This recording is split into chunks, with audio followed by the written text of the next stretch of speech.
Do, do, do, do, do, do, do.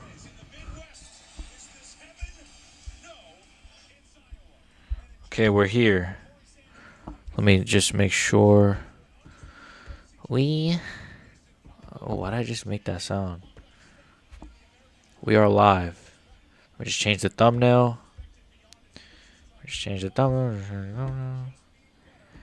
I don't know, like, I wish I could change it. Oh, shit. Should have had this up already. Which one is it? Shit. Okay. Des Moines, Iowa. Waiting for the thumbnail to change. It's loading. We are live.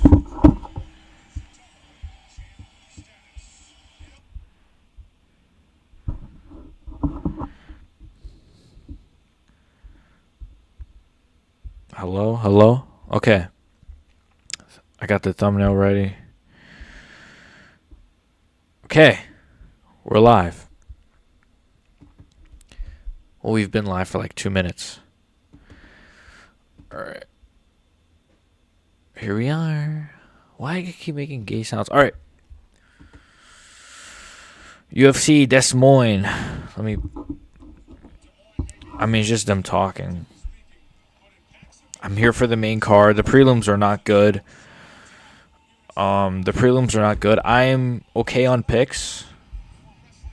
I wasn't watching the Misha Tate fight, I'm not gonna lie. Who won that? Let me see.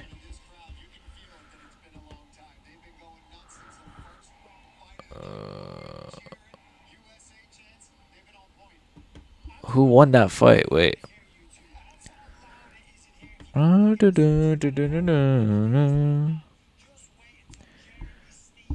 Jeremy Stevens is gonna fight next. I spilled my entire juice. If I would have spilled that, I would have retired. I got Jeremy Stevens, by the way, my first round knockout. Don't know why. Don't even ask why. Just why not? I'm trying to look for who just won the last fight. Oh, Yana Santos. Okay. So I think I only got 2 prelim picks right so far, which is kind of crazy, but it's okay. Julian Robertson. She's so cringe. Oh. I'm really excited for this main card, though. Well, the main and co-main are great. Everything else is kind of mid. Am I showing my screen right now? Oh, no. It's okay. I'm trying to look through Twitter. I'm trying to find the card. Okay, I found it. So, we got... Okay, so Miller versus Petrovic. I went with Petrovic. I got that wrong. No, I got that right. No, I got that wrong. Thomas Peterson won. You start with a women's fight, then you do a heavyweight fight. It's a both fights are coin tosses. Bolins Lee, coin toss, right? How am I supposed to pick that? Rodriguez Robertson, coin toss. How am I supposed to pick that? Ryan Loder Bukoyev. Bukoyev won, so that was good. I went with Bukoyev first round KO, I think. So that I was accurate on that, and then I went with Santos, because how would Misha Tate win? She's hasn't fought in like 2 years. Main card, Stevens versus Jones. I'm going with Stevens by first round KO. I'm not confident in that pick, but why not? Who cares? Let's have fun with it a little bit. Smotherman, I'm going with Smotherman over Saidi. Jackson versus Marcos. I'm going with Damon Jackson. He's really underrated, actually. Ponzinibbio, I'm going with over Rodriguez. And then I'm picking DeRitter over Bo Knuckle. And then Sanhagen over Figgy. I'm not very confident in RDR over Nickal. No, I'm not. I'm not confident at all. It's one of those fights where it's like, I'm fully aware I could be wrong on that pick. Like, fully aware. I'm fully aware that pick could age well or age. Good thing this is not a video. I'm fully aware that what was I saying? Anyways, I'm fully aware that pick could age badly. What the fuck? Ways. Okay. UFC Des Moines, Iowa. I put my predictions out so late today. Like, Oh, I've been very, very busy. I was supposed to have it out literally. I could have put. I was just too busy. I just had no time. Main card is really good though. I could see Marcos and Montel Jackson being really good. I could see Jeremy Stevens and Mason Jones being really good. Smotherman, Saidi could be good. And then Ponzinibbio D-Rock could be kind of like shit, low key. But here we go. Mason Jones, Jeremy Stevens. We're starting the card off really good. I forgot Jeremy Stevens was returning. Kind of random, right? Like just a random Jeremy Stevens appears. And a random Mason Jones because they're both being... This is... Oh, why is he...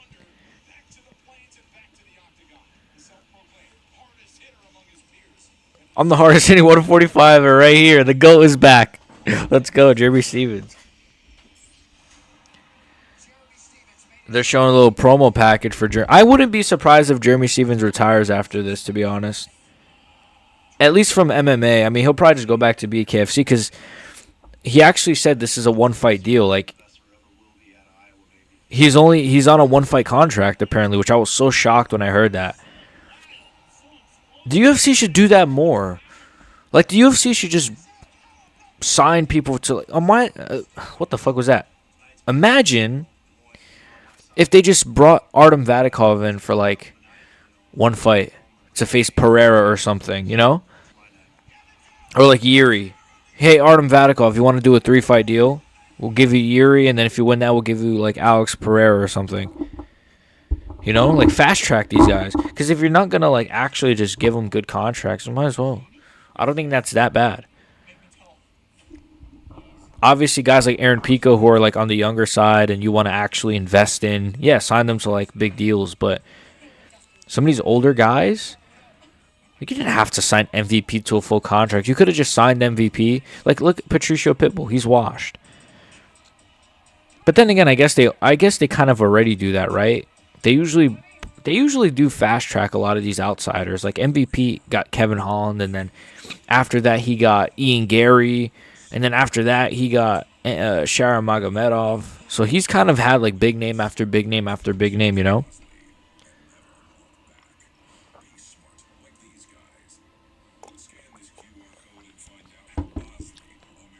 They've kind of like spammed big names.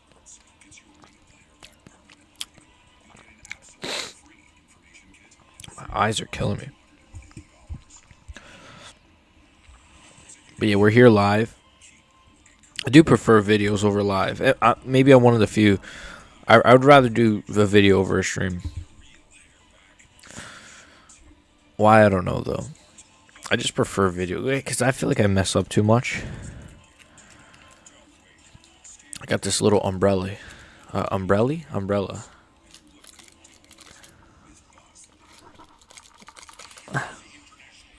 I should put it like my hair. No, I'm just kidding. What am I doing? I'm bored.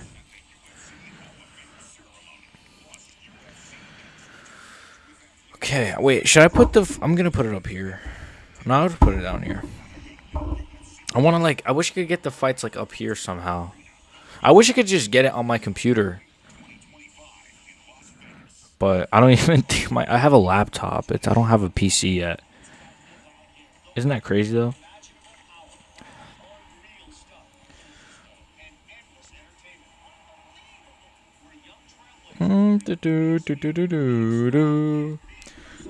It's like, why is the fights taking so long? The main card started at 10. We're at 10:12. Who's Braves fighting? The Dodgers? Not fighting. Playing? Oh, speaking of fights. Hey, that boxing card yesterday was pretty ass, huh? Oh, Garcia. Romero lost to Ryan Garcia. Romero beat Ryan Garcia. I thought Ryan was going to knock him out. But Rolly's kind of sneakily underrated. Like, even before that fight, I thought he was always kind of like... He did real good against Tank Davis, you know. People forget, man. Rolly did really good against Tank Davis. Really good against Tank.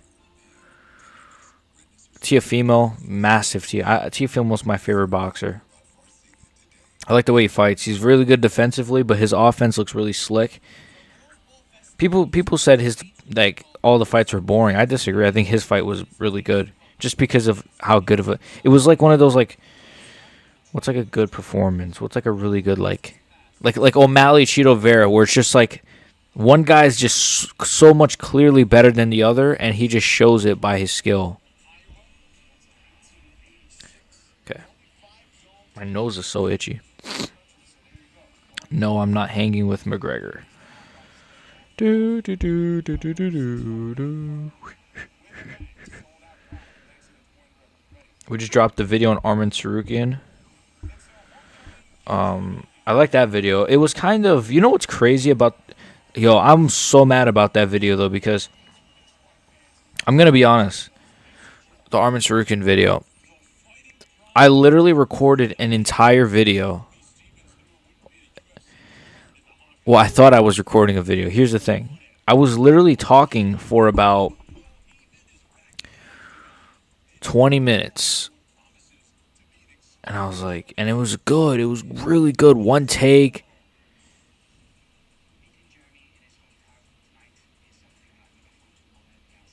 Okay, Mason Jones is talking. It was really good. It was one take. I'm done. And then I check to stop recording. It wasn't recording the whole time.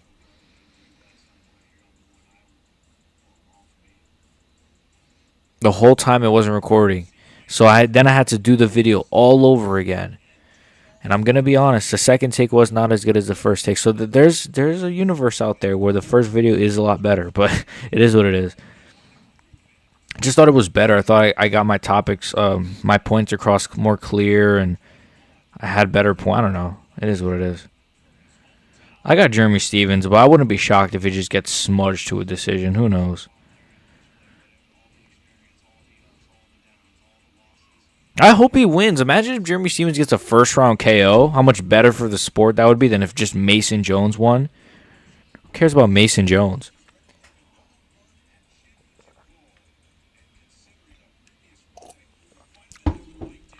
Dude's got no highlights in the UFC. Look.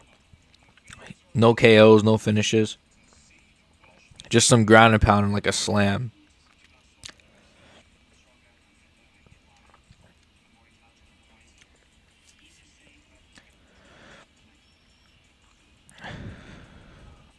All right, let's go. Jeremy Stephens. Mason Jones. Can we at least watch the entrances? All right, good. I was like, I don't want to watch another ad. Dude, Mason Jones is getting booed like crazy. Wow. Well, obviously, he's really getting booed. Wow. They hate this guy. Well, obviously, Jeremy Stephens is the hometown boy. I got Jeremy Stephens, man. But again, wouldn't shock me if Mason Jones won. I honestly, in my heart, let's be honest,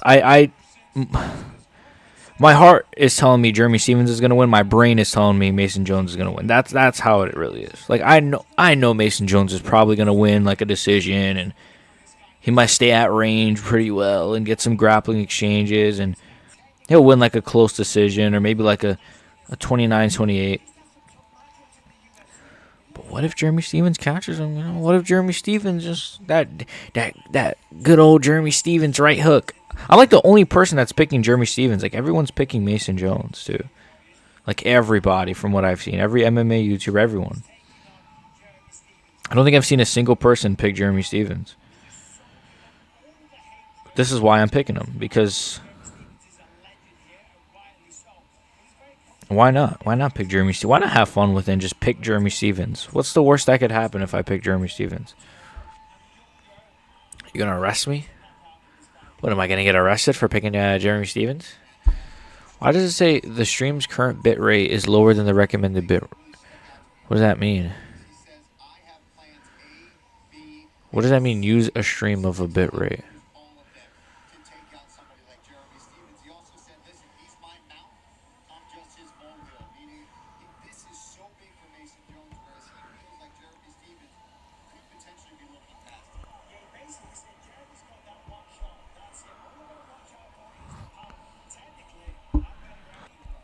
But yeah, let's go. Jeremy Stephens, Mason Jones. Here we go. Jeremy Stevens. Big reaction. Big reaction for the GOAT.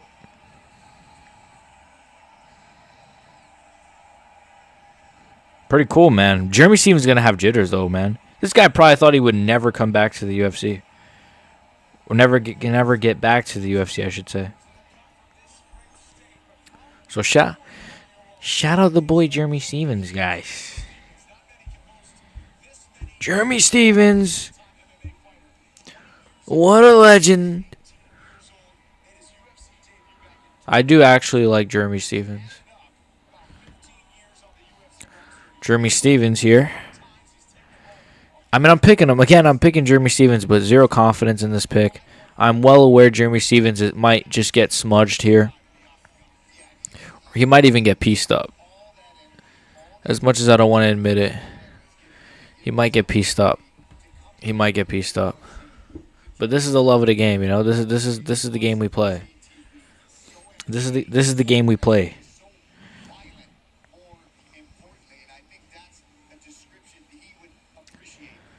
Yeah, Jeremy Stevens is like a really angry fighter. He does actually fight like very violent.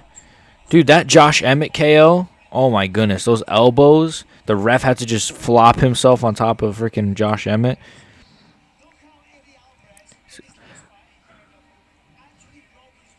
I don't love. I mean, Jeremy Stevens' last couple of UFC fights weren't the best, though, right? He lost to what? Yair. He got subbed by Gamrot, didn't he? But I don't think Mason Jones is Mateusz Gamrot. Like, Gamrot's really good, even though I am a Gamrot enjoyer. So maybe I'm biased. Gamrot is like very good, though. Gamrot is not me. Gamrot clears Mason Jones. No offense. Mason Jones is 30. Jeremy Stevens is 38. Shout out to Mason Jones for getting this opportunity. Jeremy Stevens is 38. Wow, I thought he was like 35. He's old. How confident are you in Jackson TKO, mate? Got a 200 cash out at the moment. What's his name? Fucking Damon Jackson, Damon Jackson. I'm actually pretty confident. TKO. I got him by decision, to be honest with you. I got him by decision just because I think Daniel Marcos has a pretty solid chin. But you know what? Like I could see like a round 2 TKO, though, you know. I could see him dropping Daniel Marcos back. He's got like wicked power. He does have wicked power, Damon Jackson. He does have like really insane power. So I wouldn't be shocked if he gets a TKO. So confidence-wise, I'm very confident he's going to win. I probably say like 60% confident that you have a 200 cash out at the moment, so you'll win 1,000. Well, that's good. Wait, is he an underdog? I forget. Also, did you bet on this fight, Stevens versus Mason Jones? I didn't bet, but I'm picking Jeremy Stevens. I had Julian TKO. Ooh, okay. That's good.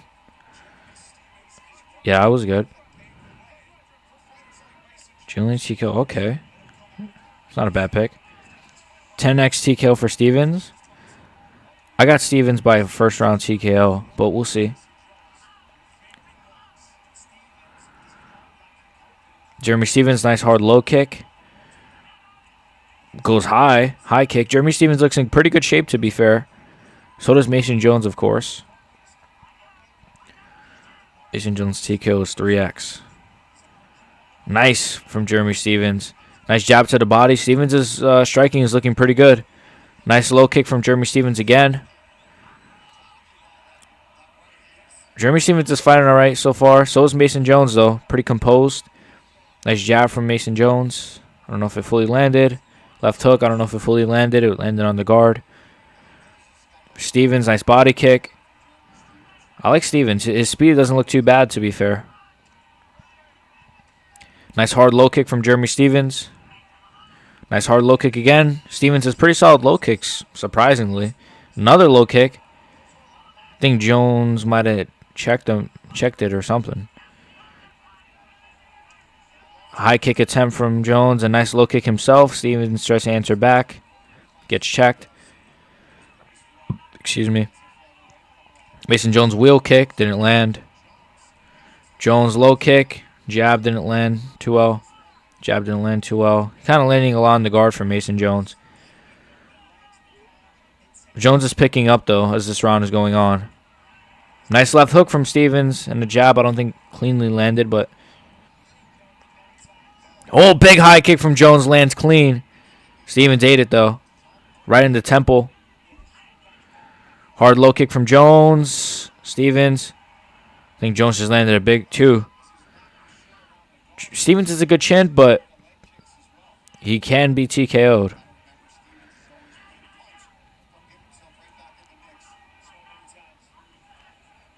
Mason Jones. Stevens is good defensively, but so is Mason Jones. Nice two, big two from Jeremy Stevens. Big two from Jeremy Stevens. Stevens has a pretty good guard, even though some of these shots are getting through for Mason Jones. Really good round so far. Really good back and forth. High kick again. Mason Jones is really looking for that high kick, and a good low kick from Mason Jones was checked by Stevens. Uppercut. Oh, that was a big uppercut from Stevens that just barely missed. Teep to the body from Mason Jones. I think a jab just landed from Jones as well. Can't really see.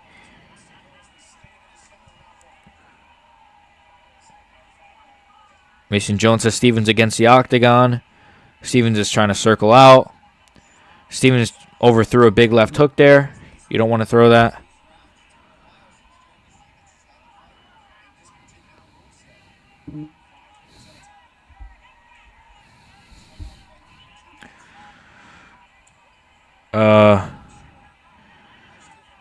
Nice wheel kick.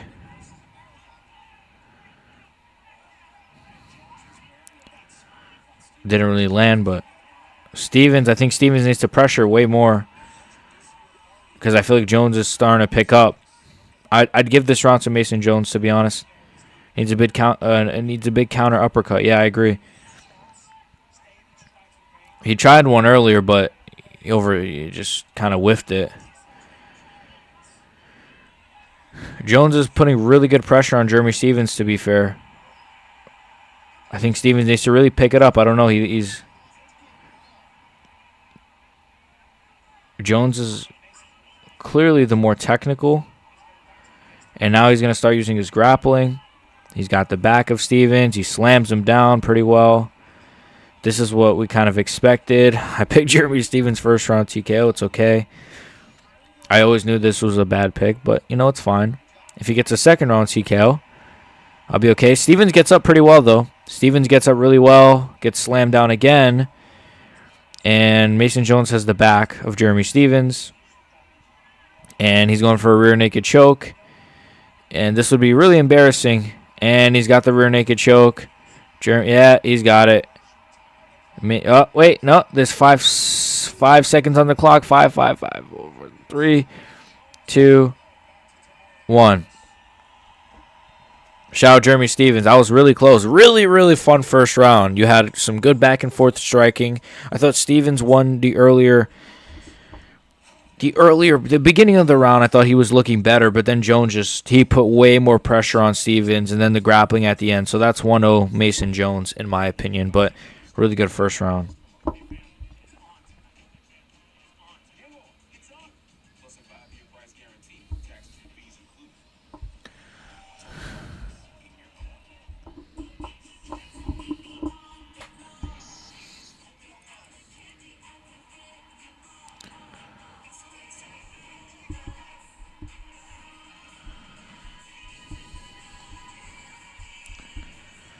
Good first round, though. Real good first round.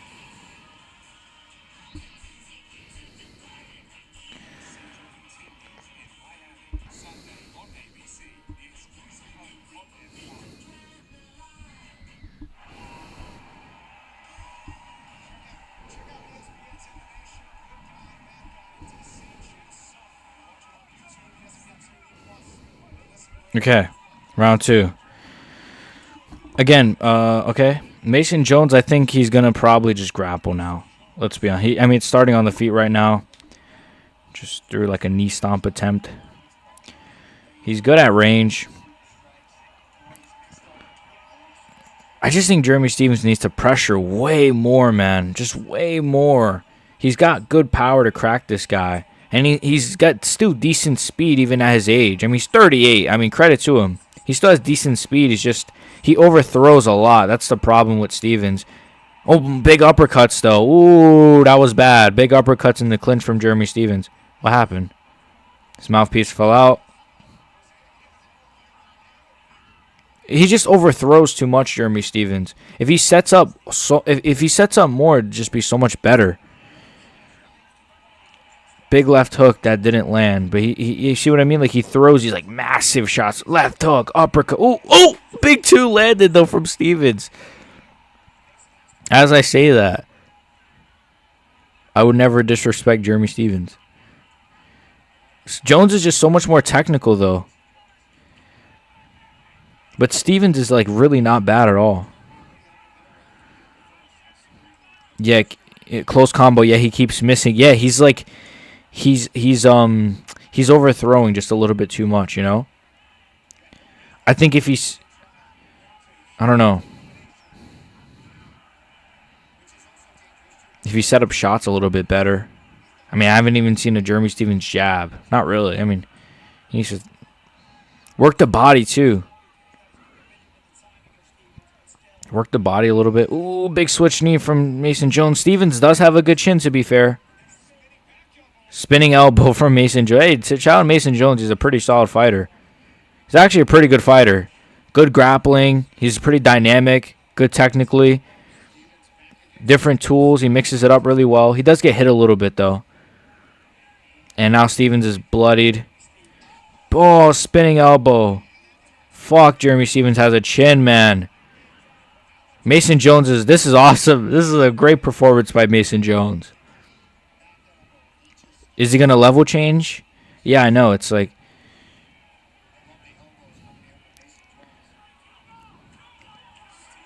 Stevens. Oh, yo, the crowd just overreacts for any Stevens punch. Big 2 though from Jeremy Stevens. Can you imagine Jeremy Stevens is boom, big. Oh, big 2.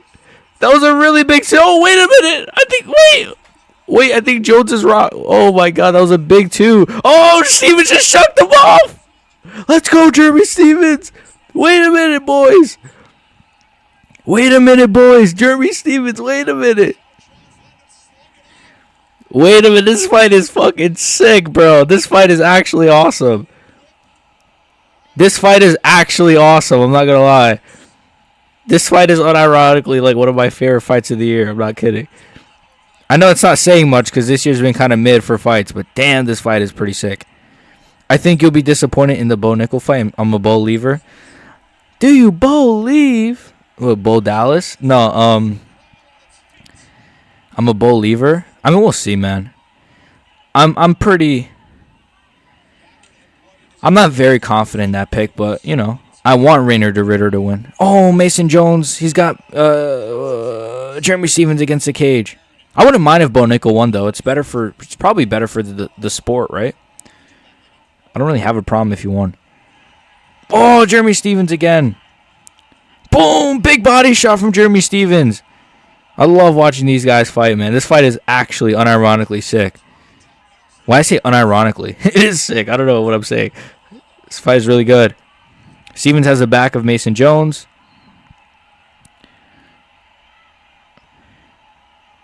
Jeremy Stevens has the back. Really great fight. Wow, what the hell? Actually a war.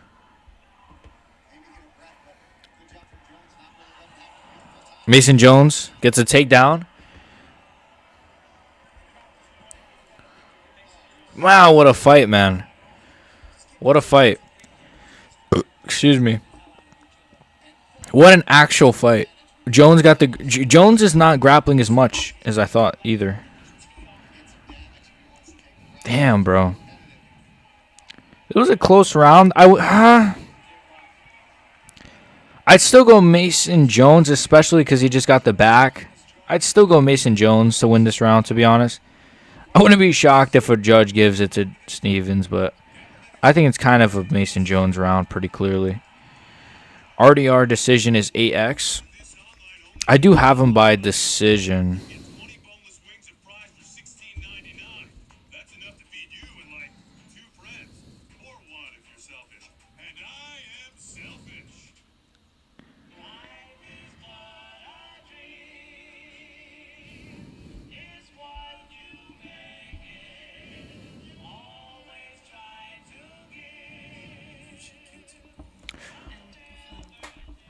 Great round. Can't stick around for the live, but just want to say I'm a big fan. You are very entertaining. Keep up the good work. Thank you so much, man. Thank you so much, seriously. That means a lot. I appreciate that, Sam Young. Shout out to you, my boy. Thank you for the kind words. And, thank you for stopping by, even though you can't say it's all right. Because even just a second of your time, it means a lot, so thank you. God bless you, brother. Hope you're enjoying the card and the fights, by the way. Sick card, in my opinion. Well, this fight is sick, man. This fight is a fight of the year contender. Come on, what's his name? Jeremy Stevens. Honestly, even if Mason Jones gets a finish, what a fight, man. I love the way Jeremy Stevens fights. Even though he's like kind of... I think if he pressured more, like honestly, like this is probably his retirement fight, let's be honest. Because I think he's on a one-fight contract. Though if I'm the UFC, I'm offering Jeremy Stevens a contract. I don't care. Decision is lame. Come on, find it. Yeah, I hope he does. I hope someone gets a finish though. But if I'm the UFC, I'm giving Jeremy Stevens a contract, bro. Like, yes or no, chat? Jeremy Stevens versus like Rebecca or like Tom Nolan? No, not Tom. Is his name Tom? No, not Tom Nolan. Is it Tom Nolan? Like Jeremy Stevens against like some good unranked like Orobai or something would be good. Like Mateus Rebecca.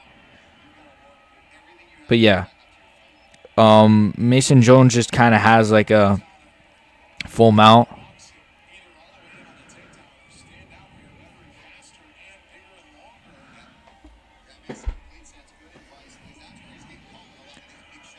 Man, if Jeremy Stevens can get up, but he's up. I mean, as I say that, he's up.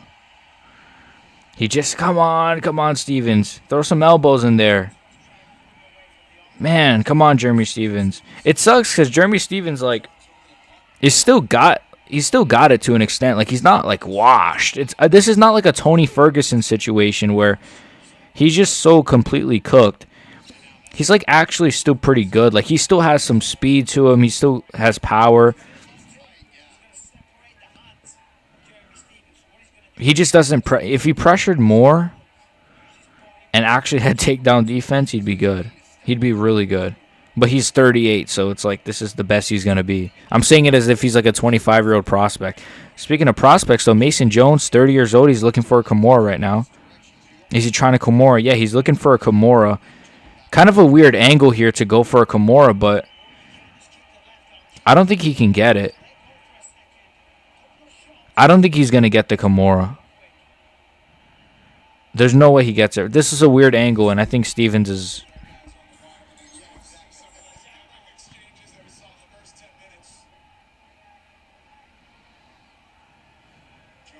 Man, what a first two rounds, though, even though his third round is kind of mid. Do damage? I know he's not doing any damage. He's just trying to go for a Kimura. Why is he stuck on this Kimura, bro? Why is he trying to go for a stupid Kimura? You're not going to get a Kimura. Jeremy Stevens' hands are clasped tight, bro. You're really trying to get a Kimura that bad? You're not going to get the Kimura. Like, you could have just... He just wasted an entire minute trying to go for a stupid Kimura that was, like, never going to go in from that angle. Was never going to be successful. I don't blame him. Like, obviously... Well, I do blame him. I don't like this from him. But he's clearly, like... He knows he's won a decision. He's... I wouldn't say coasting, but, like... There's not a lot of urgency. He's just wearing him out, like Paul Felder says. He's like, yeah, I won the first 2 rounds. Let me take him down. Let me try to get the back. All right, I'm trying to go for a Kimura. Let me waste a minute going for a stupid Kimura. But Stevens is not doing his work either. He should be trying to get up. Shout out to Stevens, though. Damn, come on, Jeremy Stevens. I think Jeremy Stevens should hopefully get a contract, bro. I don't care. Give Jeremy Stevens, this young kid, a contract. He's unironically pretty good still. Like, he's not world champ. Dude, yes or no? Jeremy Stevens versus Michael Johnson after this. Someone's getting knocked out. Jeremy Stevens, Bobby Green. Oh, my God. Jeremy Stevens versus Bobby Green. International Fight Week. Not too soon. Maybe in, like, September. See, I'm matchmaking right now. Mason Jones, though, man. Good performance by him, though. Seriously. Really good fight. Just third round. I mean, very grappling heavy, but it's all right. Not surprised by it.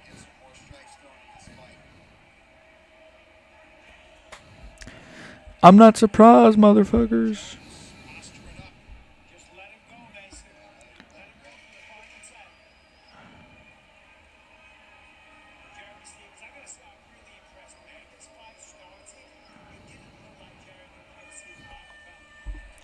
Good fight. Crowd is booing like crazy. I think it was a good fight. That third round was really Mason Jones. That was a clean wheel kick. I didn't even notice that. Really fun fight. Credit to Mason Jones. I did get the pick wrong, but it's okay. I knew he was gonna. I knew in my fucking heart. I knew in my soul that Mason Jones was gonna lose that one, or gonna win that one. That's not like that hard to see.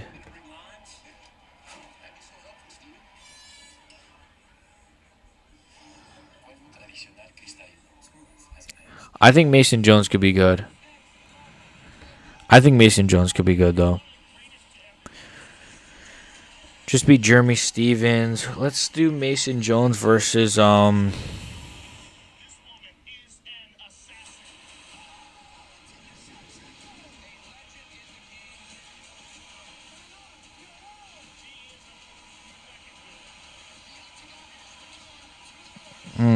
Let's do Mason Jones versus JDM. Oh my gosh, I forgot about that. JDM Bilal is next week, but guess what, guys?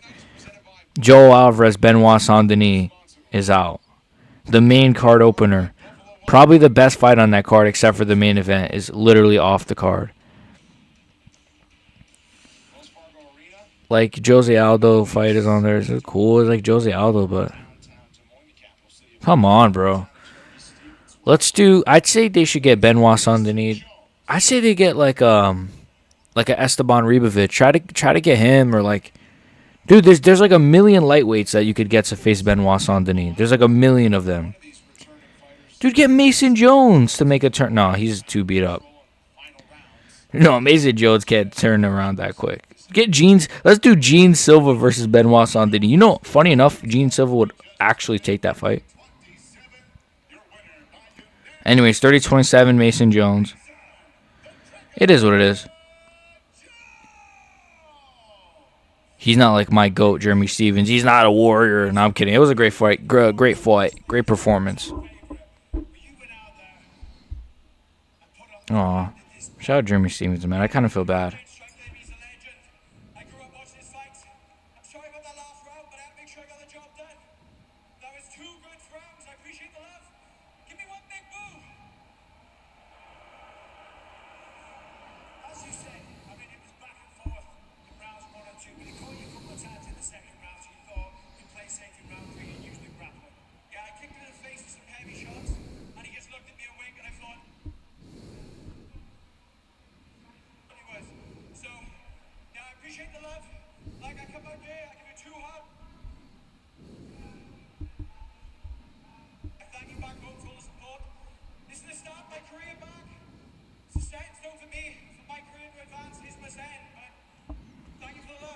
Okay, Mason Jones.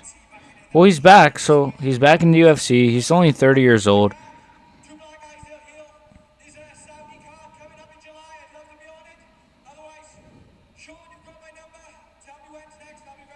He wants to. He wants to be in that Saudi card in July. Okay, shout out to Mason Jones for the activity.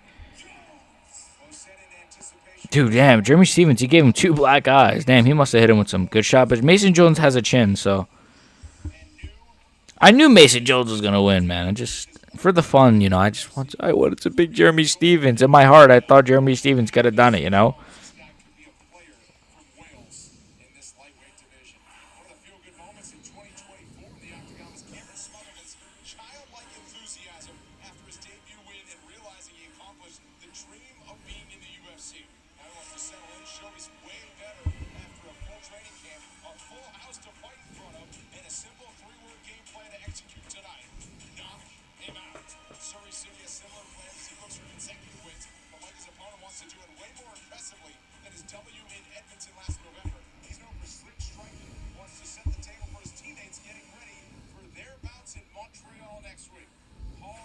Des Moines, Iowa. All right, what's the next fight? The next fight's not bad either, to be fair. This card's been... Well, the main card just started. Great main card opener. Jeremy Stevens, Mason Jones, legitimately one of my favorite fights of the year. That third round was really ass, but first 2 rounds were fucking awesome. Second round was actually, awesome. And a good scrap. We'll see what the next 2 rounds bring us, though.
All right, here we go. Cameron Smotherman, Surrey City is next. Sorry, guys. Oh, shoot. Okay, what did I just click? All right. All right, this fight should be good, too. Smotherman is good. I picked him to win this one, I think. I think so. I did, right? Yeah, I did. Surrey City's okay, though.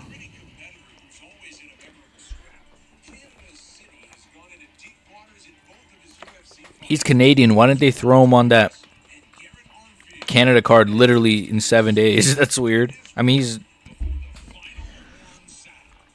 Dude, the UFC is so weird to me. Like, the way they, match make sometimes. It's like... If you look at that UFC Canada card, why? I don't know. Like, Esteban Ribovic, for example. He fought, 3 months ago in the Apex? You could have just literally saved him and booked him and had him penciled in for the card for 315. It's like the fans love Esteban Ribovic, but his last fight was in the Apex. You know who's another big star? Oban Elliott. He's not a star. He's an up-and-coming prospect, but Get him on that card. He's European, you know. Gamrot versus Ludwig Klein. That's a good fight. And you throw that on the Apex, on the co-main event of Aaron Blanchfield versus Manon Fiora. Not Manon Fiora. Aaron Blanchfield versus Macy Barber in the Apex. The co-main event is a Mateusz Gamrot fight against Ludwig Klein. What a fight. That could easily be on the main card of UFC 315. And then Burns Morales could have still been on that card. You could have thrown Kuniev and Blades on that card too. Like they don't know how to like match up your fights properly, man. Fuck.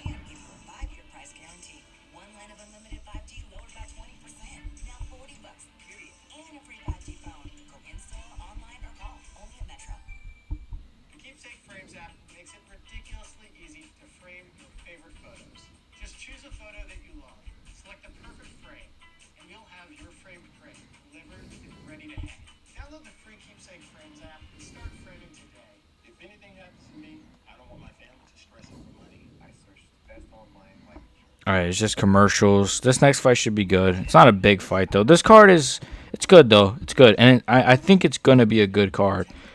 It started off good. I was so close to just flipping my computer by accident just now. Oh my god.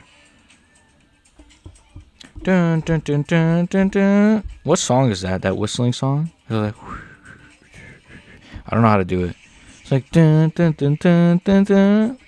I forgot what song. What song is that?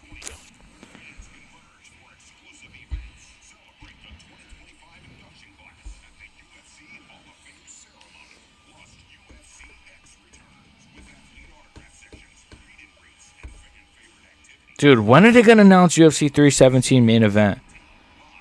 How like?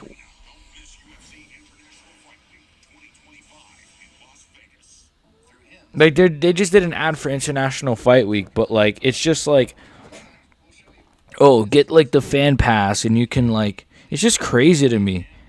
UFC International Fight Week is what, 7 weeks out? We know Topuria is gonna be on it. He's confirmed that.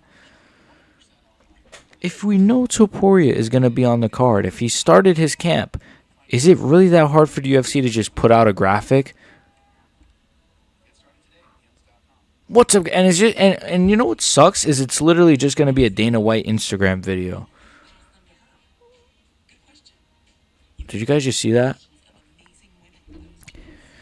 It's literally going to be a Dana White Instagram video. It's not even going to be like if it is Makhachev, you would think, if I was running the UFC, unironically, I'd make it so much better. Like, instead of doing a Dana White announcement, I'd have like Topuria announce it on like. Actually, where would I have Topuria announce it?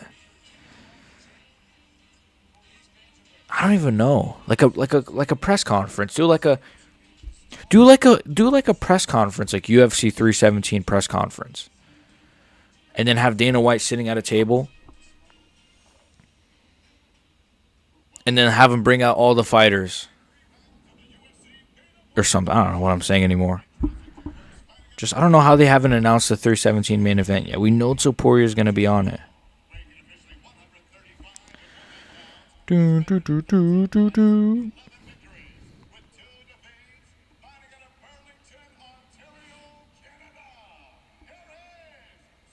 Hopefully this fight is good.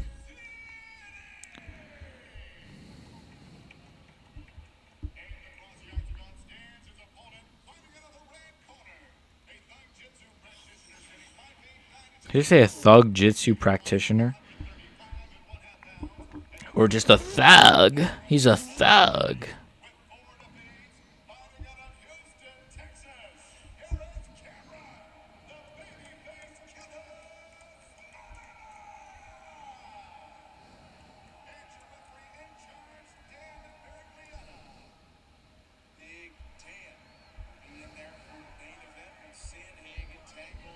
Dun, dun, dun, dun, dun, dun, dun.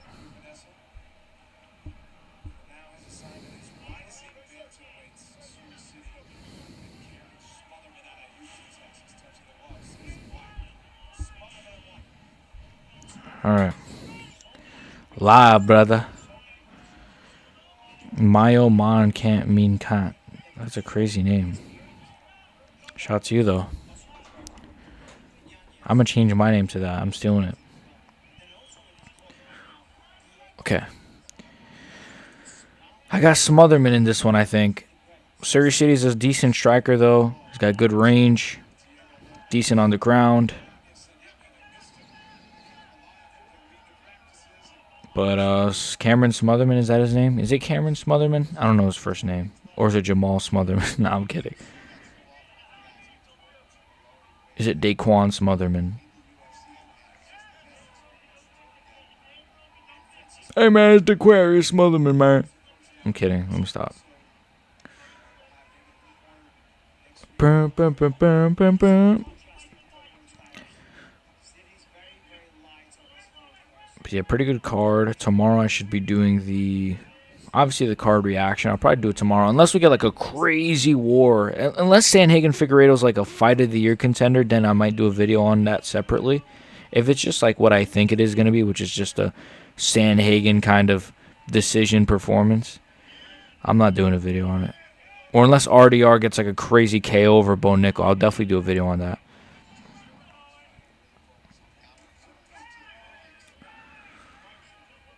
Nothing crazy going on in this fight so far. Shout out Brian Steele, Geek for the gas. Whoa, I've been in the house, but I came outside. I hope we get his finish here. I don't want to be here till like fucking... I don't even know. For 4 hours. Not that I don't like being live. I'm just saying like... Oh, nice double leg attempt from Surrey City and what's his name? Yes, sir. Surrey City went for that double leg and the fuck? I saw that at the corner of my eye. It's crazy over here in Bolivia, man.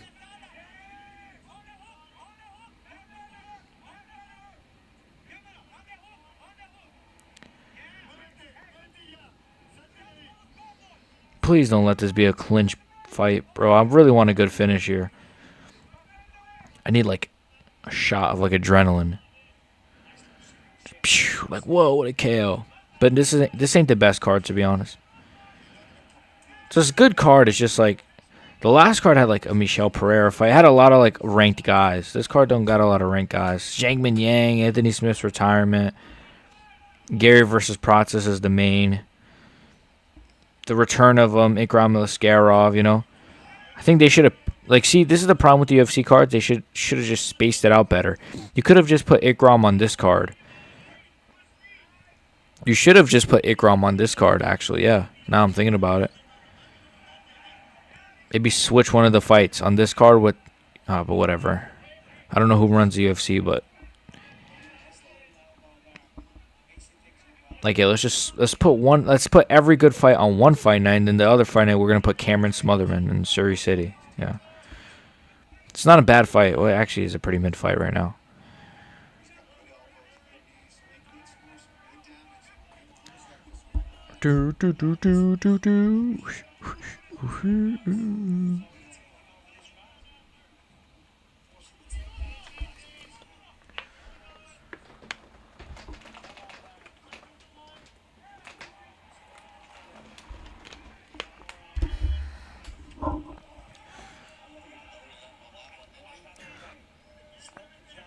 There's really nothing going on big in this fight. Sorry, guys. It's just Cameron Smotherman and Surrey City kind of feeling each other out. Like, even some of these shots, like that knee didn't really land, that hook didn't land. Body kick wasn't that clean from Surrey City.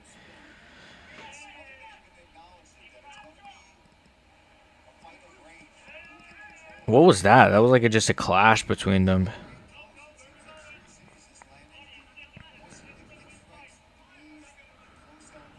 I don't know what this is, guys.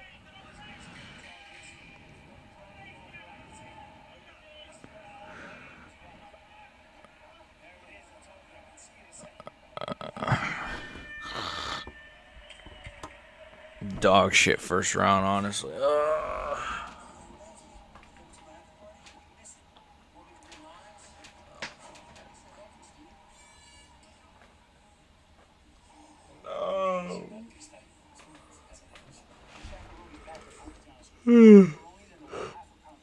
Well, that first round was mid, brother. That first round was ass. I'm about to go to sleep, guys.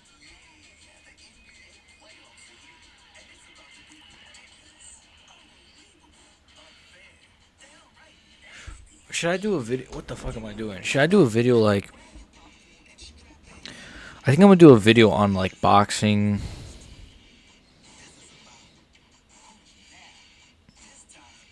I don't know, actually. Never mind. Kind of want to do a video on like boxing and UFC and like the difference in promotion, but I feel like a lot of people have done videos like that already. I'll still do it. I don't care. Like I don't care that like Guru has done a video on it. It was a good video. I could do my own though.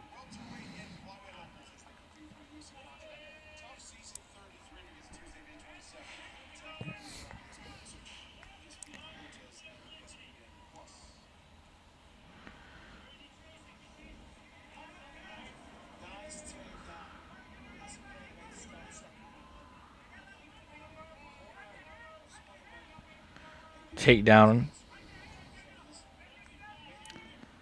I think I'm gonna close my window. Kind of sounds nice though. The storm in the background, dude. If it would have been storming during Smith Zhang Minyang, would have been fire.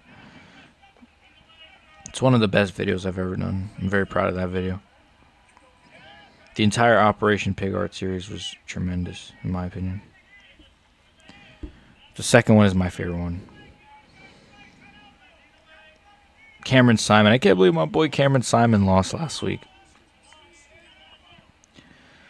Sherry City, though, failed that takedown. Smotherman. I got Smotherman by decision, but you know how these cards go. Surrey City actually is good now, so no, he's always been good. I'm kidding. I miss Charles Jourdain. Wait, is Charles Jourdain on He's on 3. He has to be on 315, right? I'm a big fan of Charles Jourdain. Charles Jourdain. Wait. Hashtag. I'll just put UFC 315. Okay, I put UFC 15 by accident. 315. Wait, oh shoot.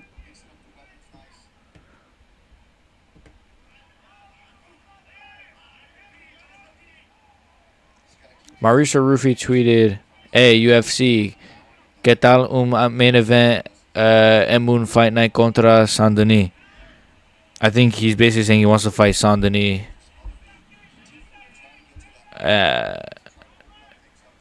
in a fight night, but just fight him in Canada next week. What the hell? Why would you wait till a fight night to fight him?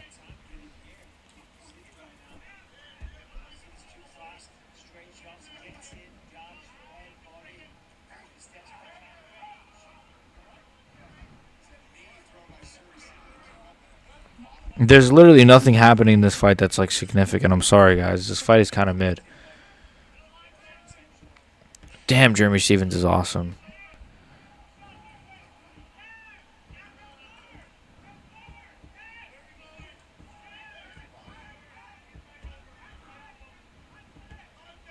I'm just looking at Twitter right now. I'm sorry. Like, a lot of these shots are being blocked. Come on, somebody. Put some pressure. Cameron Smotherman, throw a punch. Do something. Put pressure on this guy. Pressure him. Make him go on the back foot. Obviously, you're not going to win the range battle. This is what I hate about UFC fighters. Cameron Smotherman, you're not going to win a range battle against this guy. He's been outranging you for the past 7, 8, 9 minutes, bro. In range, just jabbing you, kicking you. He pops in and out of range. You can't find your shots on him because he's too long for you. So get on the inside. This is what Ilia Topuria does so well. And guys like Ilia, guys like Dricus du Plessis, they don't let you just get your range off. They force you on the back foot constantly. That's what Ilia, he cuts off not the ring. He cuts off the octagon. He uses his footwork, DDP with the blitz. About to close my window. Hold on, guys. That's to cover my screen.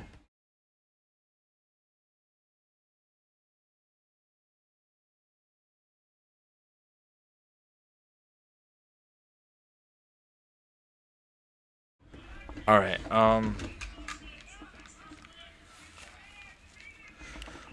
What the fuck was I saying?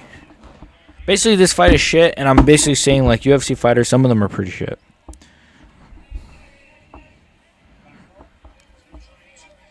Like, how is Cameron Smotherman? Like, he's been fighting this guy for 10 minutes, and he's just using the same strategy. Yeah, let me just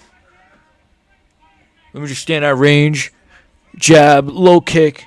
Just the same punch. You're not going to beat this guy in a range battle. He's got more range than you. He's more technical than you, clearly. Even though I thought Smotherman was going to beat this guy, but whatever. Really mid-fight, man. Really just stinker of a fight. What a stinker of a fight. Those wings look phenomenal. Buffalo wings are easily the best wings. By buffalo wings, I mean the orange ones. Those like orange spicy wings. Those are the best.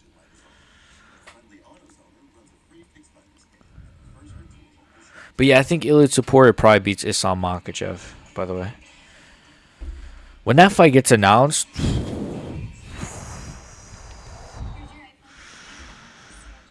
I'm not gonna.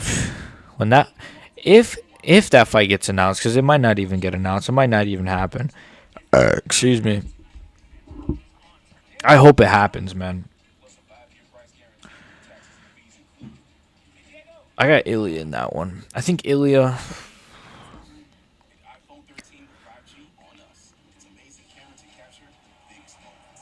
It's interesting. I think Ilia could get a third round knockout. I'm gonna say Ilia Topuria via early round 3 KO against Islam Makhachev. Same if he fights Oliveira, actually. Literally, that's my same exact prediction. I'm very confident he knocks out Charles Oliveira if that fight ever happens. No offense to Charles, but he gets dropped in every single fight. Chandler almost got him out of there in the 5th round, and that was a washed version of Chandler. Gaethje dropped him numerous times. Poirier, I believe, dropped him once or twice. Pieced him up really bad, though, as well.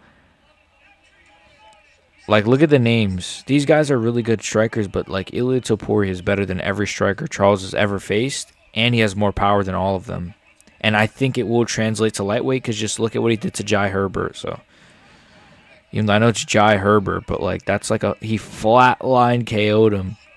And he won't be weight drained either, so he's going to have more. He's going to be rehydrated way more, have more strength. And Ilia, people pretend like Ilia is like this like munchkin. He's actually like not that small. He's pretty wide. I think he's going to do really well at lightweight. This is how shit this fight is that I'm over here talking about Ilia Topuria at lightweight. I think Ilia beats probably everybody at lightweight. No glazing, honestly. I'm not even trying to glaze. The hardest fights for him is Arman and Islam, in my opinion. The easiest fights is like Gaethje and Charles Oliveira. Maybe that's a hot take. And like Paddy Pimblett. Poirier is a hard fight for him as well, actually. Because Poirier is pretty decent defensively, but he does leave his body open, which I notice. Oh, Siri's got a good sub. Darce choke attempt. Smotherman looks out. Is Smotherman out? Surrey City. He's really cranking that. Jeez, man. Smotherman is pretty bad defensively, huh? Actually, no, he's all right. He just got up from it. But he's still like... imagine if you were just allowed to throw a big knee right there. Boom! Just blast the knee in his face against the cage.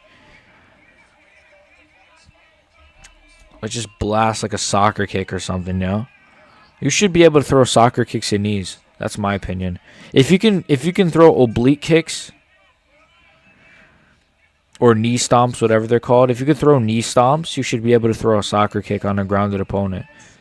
Both could literally ruin your life and career. Like, it makes no sense. Why can't you throw... Shannon Sharp ain't sharp? Dude, Shannon Sharp is like... Shannon Sharp is... he's cooked, man, isn't he? Skip! Burgers in 3, LeBron in 4, Lakers in 5. Yeah, he's cooked though, unironically.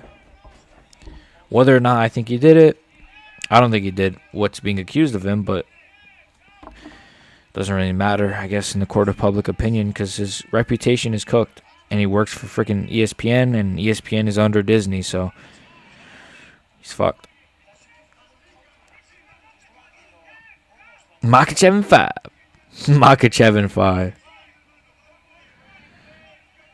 Makachev in 5. That's funny. Ilya in 2. Charles in 3. Makachev in 5.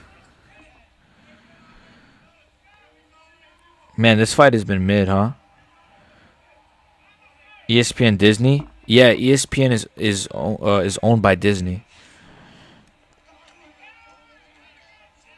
Disney bought ESPN a couple of years ago. Disney owns a lot. Disney owns like everything. Not everything, but they own a lot.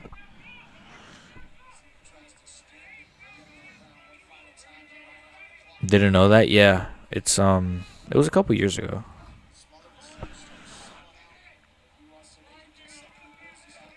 Yeah, Disney, yeah. That's why it's like, Shannon Sharp is pretty cooked. That's low-key why I think, I don't know, well, maybe Disney owning ESPN is why the UFC always does these women's fights. Disney or a virus, yeah. They keep spreading.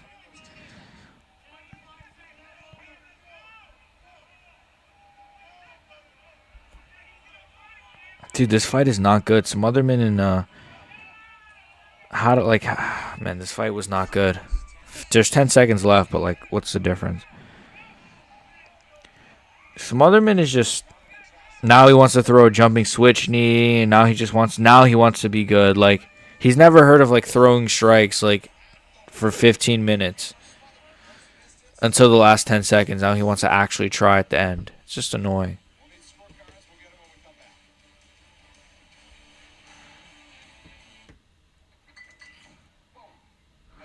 Like, it's actually so annoying.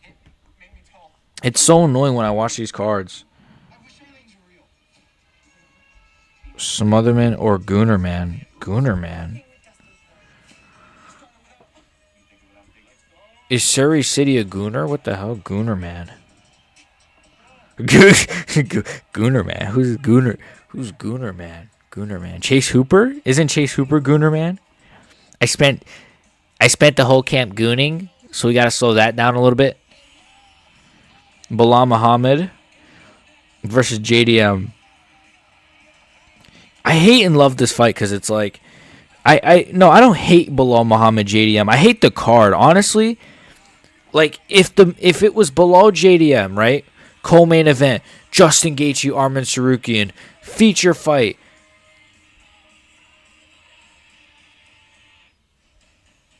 Jose Aldo versus Henry Cejudo, or like Peter Yan versus somebody. You know what I mean? It's a shitty card. I know, man. It's so mid, and they just I don't know if you saw. Joe Alvarez just pulled out. He just pulled out against Benoit Saint-Denis, so we're not getting that fight. So I don't know what they're gonna do to salvage that card. It's like that fight was actually pretty exciting, even though I thought Benoit was probably gonna get destroyed. Even though I'm a Benoit Saint-Denis enjoyer. Do you need to stop Fight Night? I'm assuming Sirius City, right? Yeah, obviously. They need to stop Fight Nights. They ruined the pay-per-view. It's like, do you know what it is? It's they pace, like, they do this thing. Imagine Burns and Morales on UFC 315. It was, you know what's funny? It was on UFC 315, and whoever in the UFC said no, we'll actually put it a week later in the Apex. Like, you could have. It's just annoying, bro. Like, you could have, like,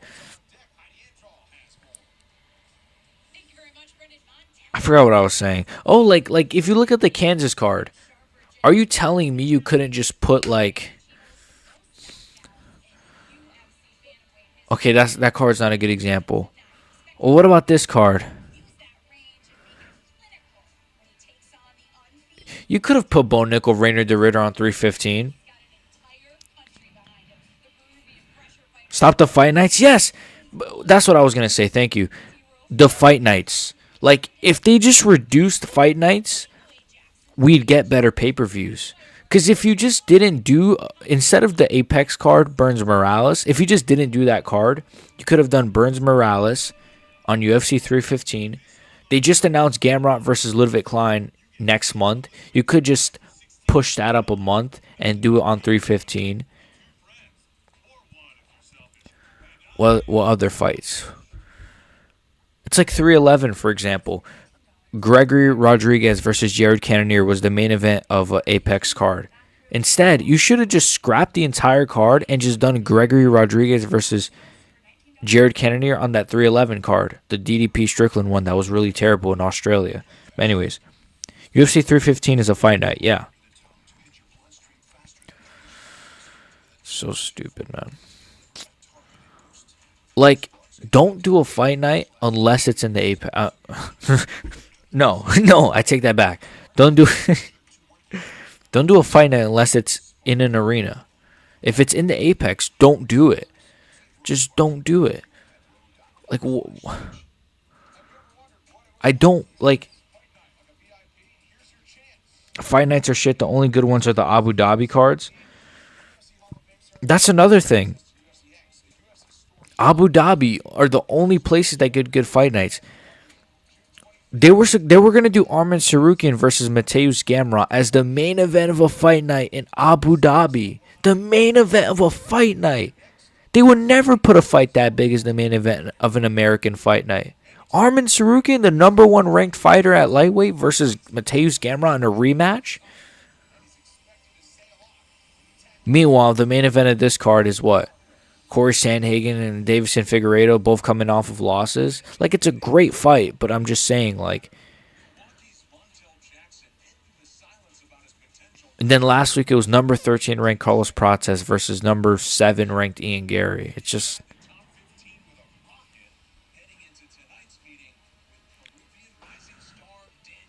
RDR? Yeah, RDR. Let's go, Rainer DeRitter. Let's go. Let's go, Rainer DeRitter, brother. Let's go, RDR. I'm kind of hyped. Make fight nights only for Abu Dhabi? Yeah, just do them for Abu Dhabi only. Based on some vid titles alone, I dropped a sub on your channel. Love to see a man with some sense. Thank you, man. Thank you. I really appreciate that. I really appreciate that, man. Yeah, I try to have sense. How can I make sense when I got millions on my mind? That's Post Malone, I think. Saint-Denis versus Dariush, short notice. Ooh, I like that. Saint-Denis, Dariush, short notice. Would Dariush take that fight, though? I mean, he has been in good shape, but...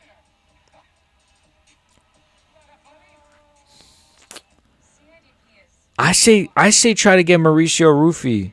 I say try to get Mauricio Rufy against Benoit Saint-Denis.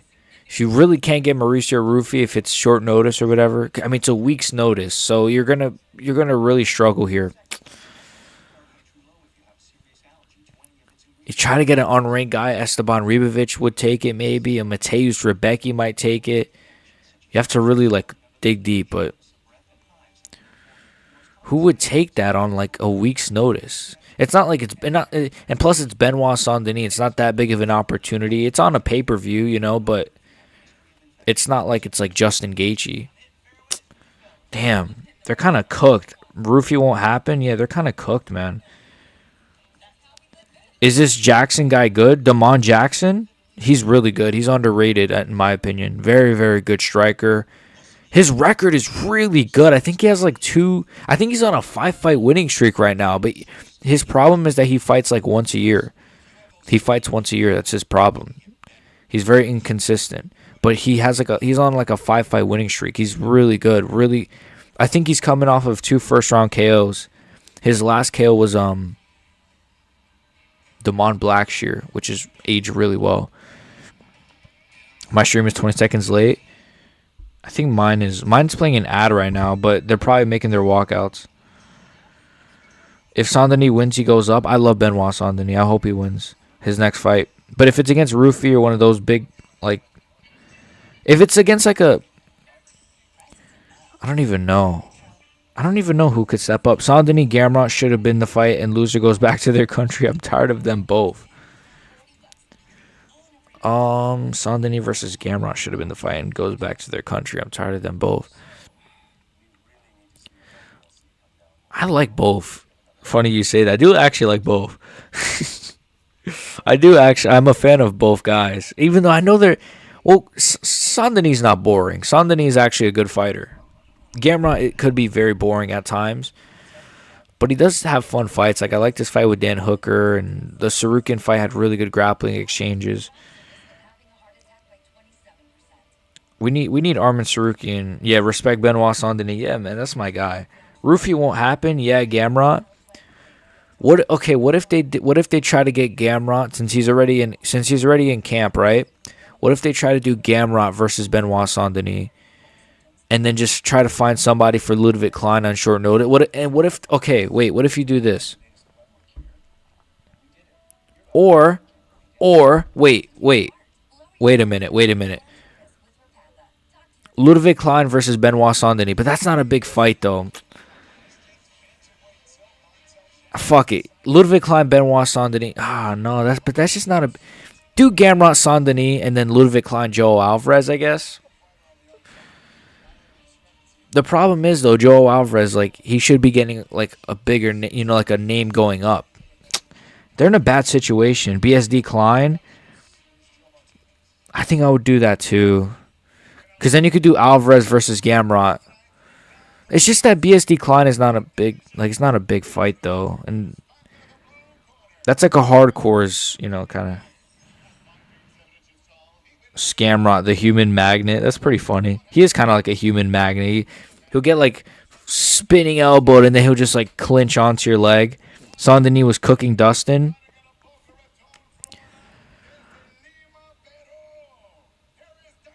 I remember how sad I was when... I love Dustin Poirier, but I like Benoit Saint-Denis.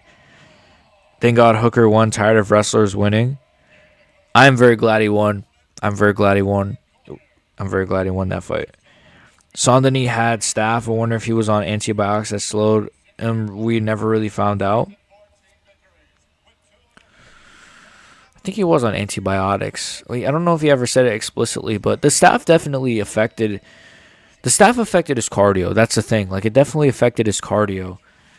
But he probably loses to Dustin, I'm going to be honest with you. But maybe if his cardio was better and he had better strength, he would have got that sub. BSD Klein. Does either guy deserve a big fight right now, though they both in a earn a fight scenario? Yeah, it's a weird spot. It's a weird spot. It's a really bad thing because, like, Alvarez and BSD was not a bad fight. BSD versus Chandler. Dude, Chandler's not stepping up. But come on, bro. Chandler ain't stepping up on 7 days' notice.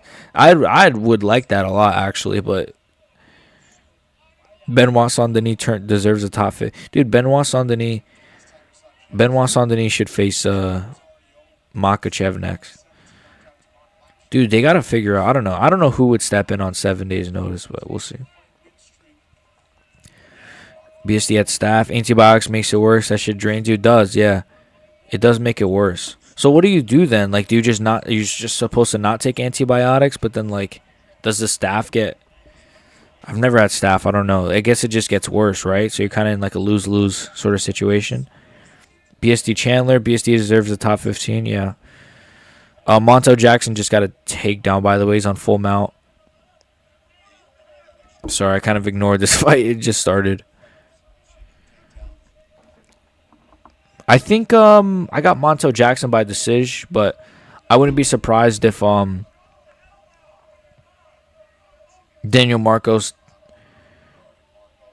I don't know. I wouldn't be surprised if he does all right, but styles make fights, and the only reason BSD and Gamrot need to win it is if Islam hangs out too long at lightweight.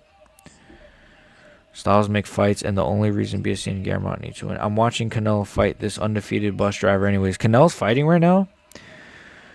Canelo is fighting. Is how far is it like into the how far is it into the fight? Like, are we like what round are we in? Because I do like Canelo Alvarez. He's very good.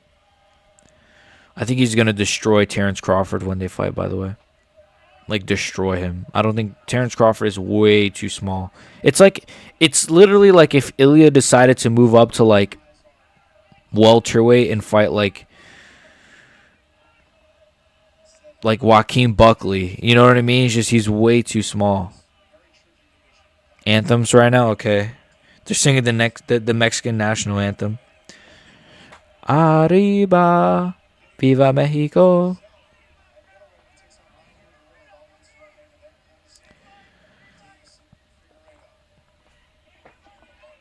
Daniel Marcos. I think Jackson could get a KO though. I really hope we get a freaking KO here, or at least a war. I'll take like a war. A war. Why did I say it like that? A war. A war. Excuse me. This is just a tune-up for Bud, and I think Bud looked horrible moving up. Same with David Ben. Yes, I agree with you on the David Benavidez one. I have not liked David Benavidez's like performances since he's moved up at all.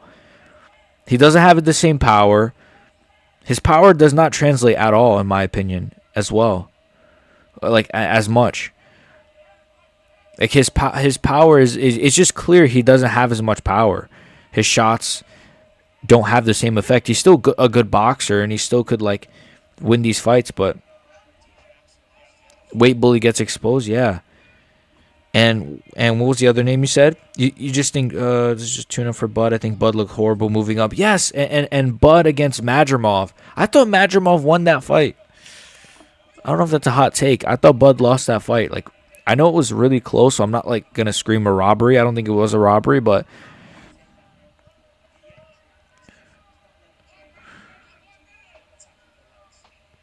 to a bunch of Middle Eastern dudes who could care less. Weight Bully getting exposed. Oh, are they fighting in It's in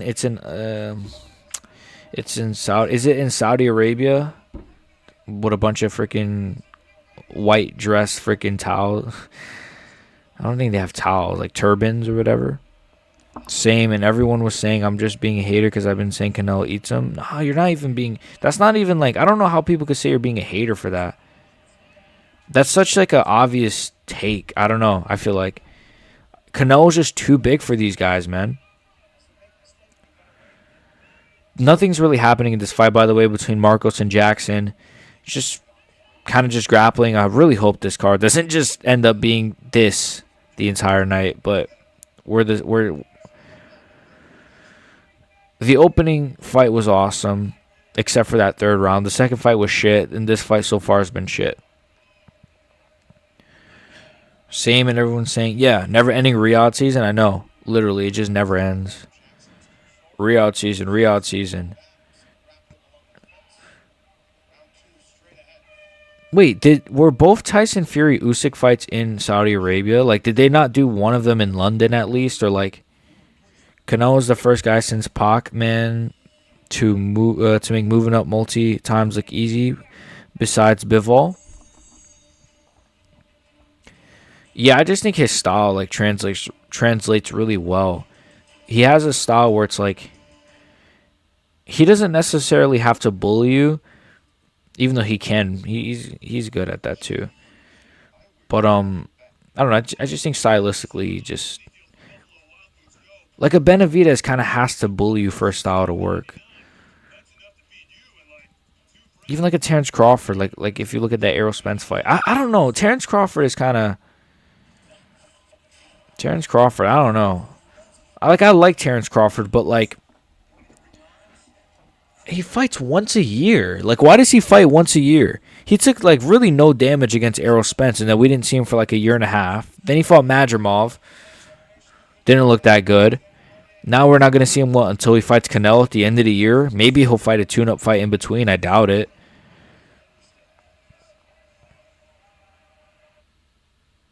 That first round was terrible. Never-ending Riyadh season. Tainted beef makes you strong. Yeah, didn't he eat horse meat? Horse beef? Shout out horse beef MMA. Horse beef? Triple G won. He lost though, if I remember correctly. Yeah. Yo, Triple G, man, he was a marauder. Shavkat fights once a year, and nobody. Yeah, Shavkat pisses me off too. And nobody says anything. Yeah.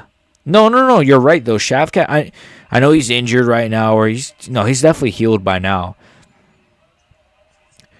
Yeah, there's just certain fighters like Evloev, right? Evloev fights once a year too. Yeah, doesn't Shavkat eat horse meat? Didn't he say he actually eats horse meat? Horse meat. Excuse me, horse meat. But yeah, no. Shavkat fights once a year. Who else? Evloev fights once a year. It's like these guys will fight once a year and then be like, "Where's my title shot? Where's my title shot?" Like Evloev, you fight once a year. Every fight you've had has been a split decision your entire life, and you want a title shot, and you want to sit out and wait. You take no damage in any of your fights, and then you fight once a year. I think what it is there's just certain guys that they can't allow themselves to go into fights with any kind of injury. That's what I think it is. Because, like, this fight we're watching right now between Montel Jackson, he probably has, like, a leg injury we don't know about, or like a shoulder thing, or like a back thing. There's guys like Evloev who just, they have to be 100% every time they fight, every single time.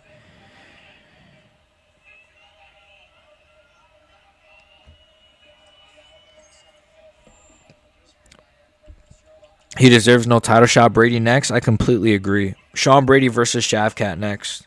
Do it. Movsar on the sauce, hiding in the MTNs to avoid testing. Not that it even matters now.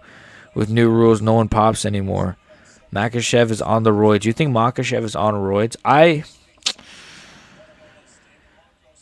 Oh, the mountains. He hides in the mountains. I get it now. He hides in the mountains to avoid testing. Yeah. It's easy for these guys because they could go to the mountains and it's like, what are you going to go all the way to Dagestan and try to find Islam Makhachev? How are you going to do that?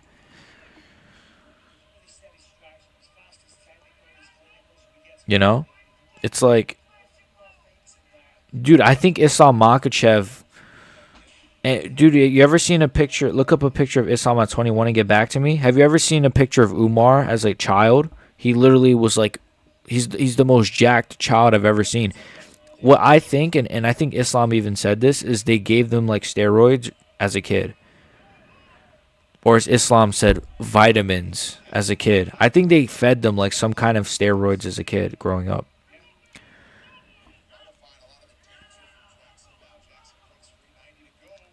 And yeah, obviously they trained, I know, but like, come on, bro.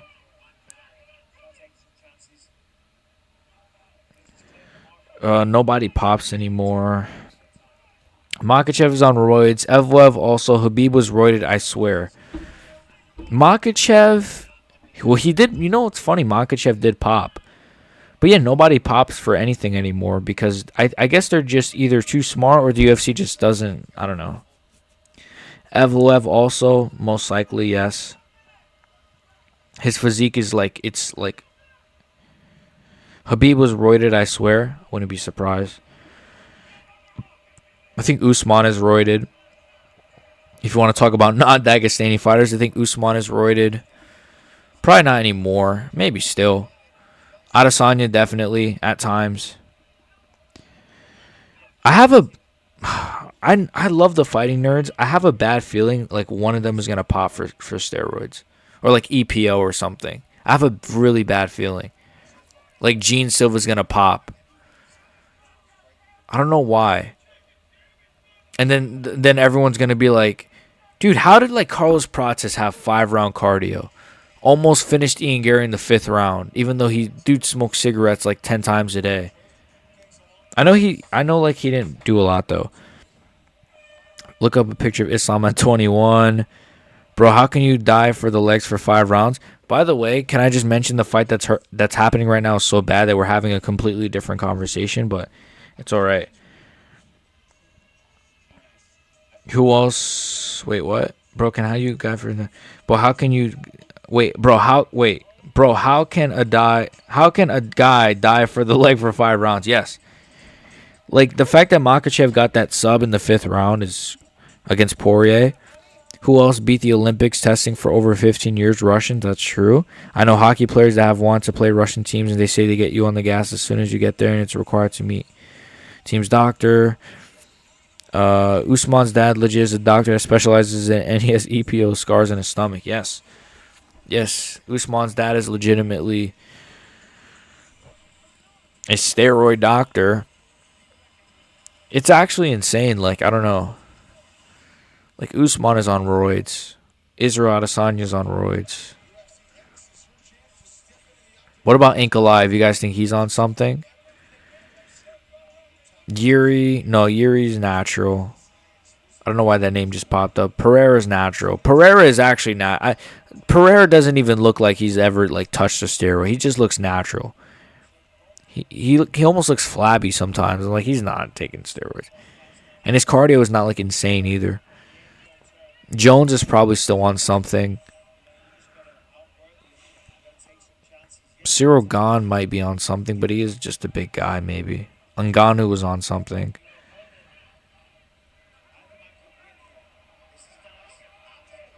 Yeah, Gene Silva's on EPO.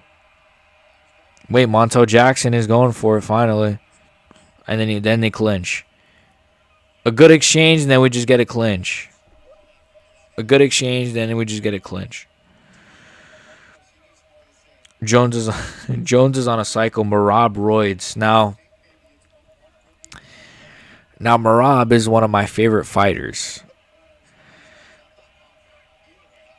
No, he is actually one of my favorite fighters. Is he on roids? Merab is he probably is on EPO. Let's be honest, Merab is on EPO, right? But Merab is like,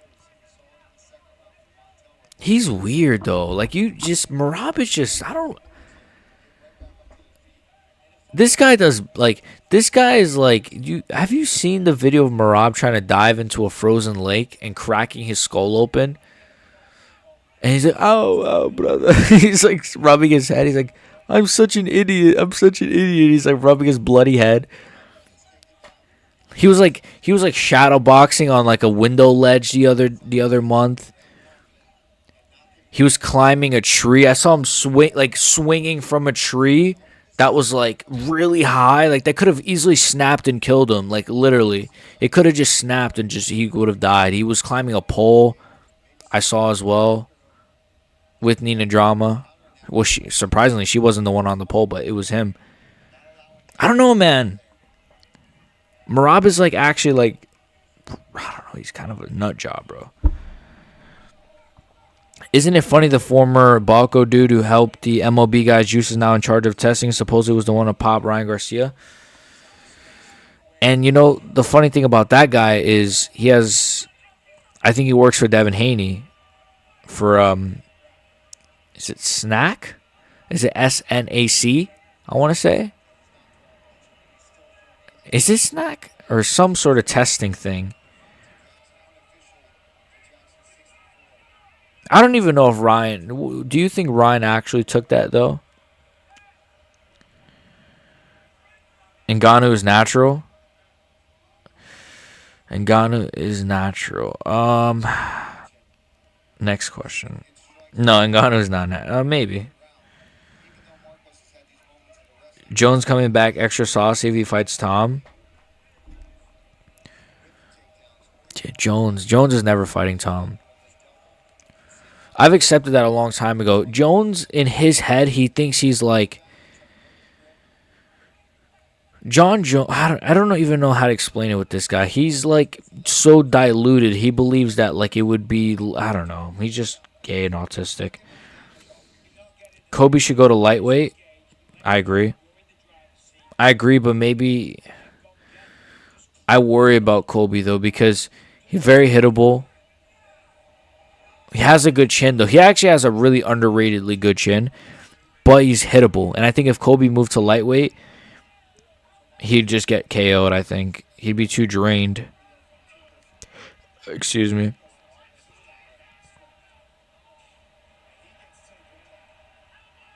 For a second, I thought, why didn't they do Kobe versus Dustin Poirier's Dustin's retirement fight? But Dustin would have pieced him up so bad, man. You said CEO VPO. Marty fake newsman. Is Nina a whore? What do Americans think of her? Montel Jackson as a Darce. We might get a third round sub. We might get a third round sub from Montel Jackson. How did Daniel Marcos get out of that? This guy is literally a superhuman. Anyways, is Nina Drama a blank? What do you Americans think of her? I think she is. Or I think she whore baits, which is basically like rage baiting, but it's like whore baiting. She just like she'll do these videos where it's like somebody will leg kick her and then she'll like go on like all fours and she'll have like a little thing with her tits showing and it's just she's nasty, man. I don't like her. I did a video on her like way back. Like months ago when I had the shitty old mic and it was like young BXG. But I didn't really like that video. I don't know. I feel weird going after Nina Drama though, because it's a woman and it's just weird. Not weird, but it's just like I don't know. It's tricky because you kind of feel bad. It's like at the end of the day, it's just I don't know. I'm not a simp. It's just look at Ngannou in his younger days. Ngannou, me and him went to the same school. The Ryan amounts weren't even enough to help if he really took. A couple more knowledgeable YouTubers broke down the results and said no benefit and seemed more like tainted supplement. Yeah, I think it was a tainted supplement as well because it was like you said, it wasn't enough for him to have a great performance for it to affect his performance. I just simply think Devin Haney is shit. I mean, you saw that last night if you watched that card, but I think Devin Haney is really shit. I think Devin Haney is shit. And I think Ryan Garcia is not shit. He's very one-dimensional, but his one dimension is pretty elite, and that is his left hook. But other than his left hook, I mean, it's just Devin Haney's shit. Devin Haney's always kind of been shit. If you really look at it, like, his best win, like, he was a weight bully. His best, Montel Jackson won. I got that decision, or got that pick right, but not a great performance by him, in my opinion. I'm going to lower this a little bit. He's not even going to get a post-fight interview. Ah! Dude, I thought this card was going to end fucking soon.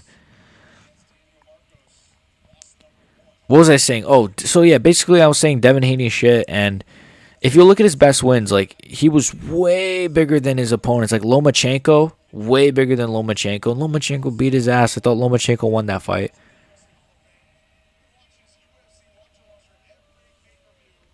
He's just a weight bully. He was just a weight bully, man. We're almost for the Rainer de Ritter fight, by the way. Just one more, and that's Ponzinibbio versus D-Rod. Hopefully we could get a finish here. Kobe Dustin would be hilarious, but it's never happening, sadly. Skull either freezing or clinching in corner. He keeps getting that up. He's gonna get a Canelo Fleury and eat one. Oh, so he's doing not the best right now. Do you think a UFC fighter banged Nina Drama? I think Hunter Campbell banged Nina Drama, to be honest with you, because Israel Adesanya said in an interview with Nina, he's like, "I'm doing this as a favor for Hunter. I'm doing this as a favor for Hunter." That's what he said in a Nina Drama interview. It's weird. I think Hunter Campbell banged her, to be honest. But I wouldn't be shocked if, like, a UFC fighter has. But I wouldn't know who. I can't really see Strickland. That would be the name you would think of, right? But, like, I don't know. I can't really see Strickland, to be honest, doing that.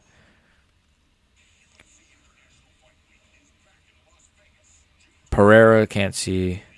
Jones, I can't really see any of these, like, names. You never know, though. You never know. I think more like probably like a Hunter Campbell, probably, or like some top UFC exec. Even though her husband records all the videos.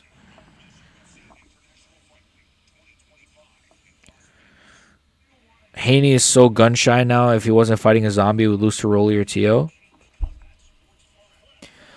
Yeah, Teofimo Lopez is my favorite boxer.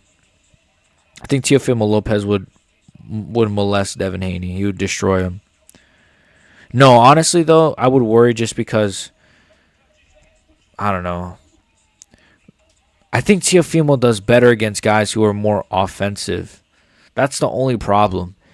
Because if it's two defensive fight, if Teofimo is facing a guy who's also defensive, because Teofimo is a really good counter striker, like he's really good at counter striking, but there'd be nothing to counter strike if he's going to be facing a guy like Devin Haney, who's just going to be skating around the ring, running around, throwing one jab per round. Like he's going to have to do a really great job of cutting off the ring. So I worry about him against those more boring fighters like a Devin or a Shakur. But if he fought like Gervonta, I like his chances against Gervonta Davis a lot. You know?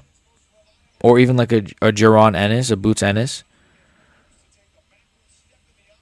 Even though Boots might be too big for him, but you never know.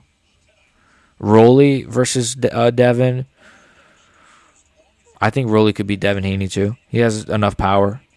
Good left hook. That's what he dropped Ryan with yesterday. Haney has PTSD.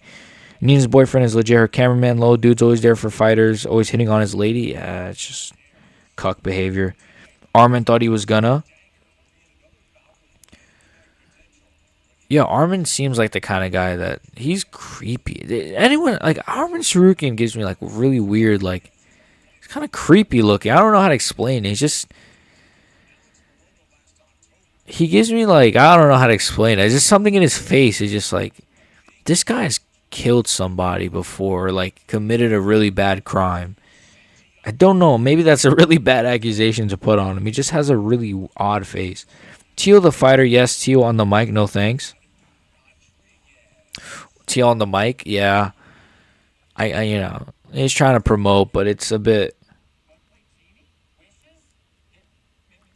I thought him with like wasn't he wearing like a lucha mask? He had like this silver like mask. I thought it looked kind of cool, but he tries too hard. That's the problem with Teofimo. He just tries too hard. If he just was himself. If he was just himself, like he's literally like a excellent boxer and was easily the best fighter on that card yesterday. Haney versus Shakur would be like trying to push two of the same magnets together. How would that fight even work? Because you have two guys that are just so allergic to good fights. Two guys that just love running around. Like I honestly think that there would be like I honestly truly believe half that fight would just be like no punches landed. And I don't know how the rules are with boxing.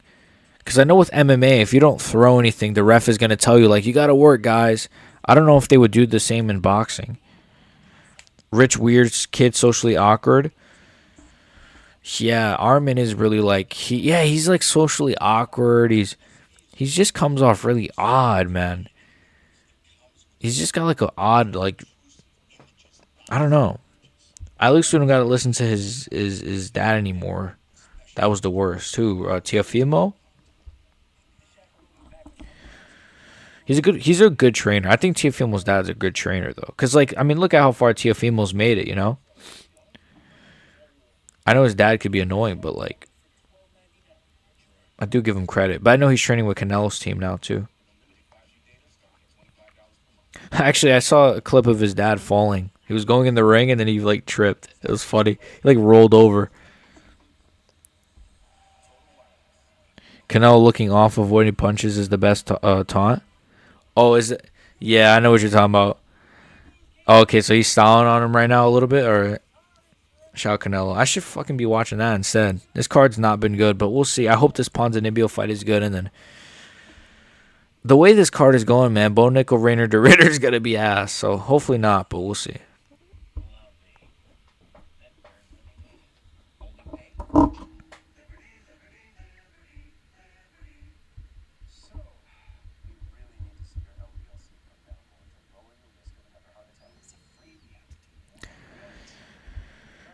Lomanteo's dads and even effing Bill Haney's annoying ass got to get their props.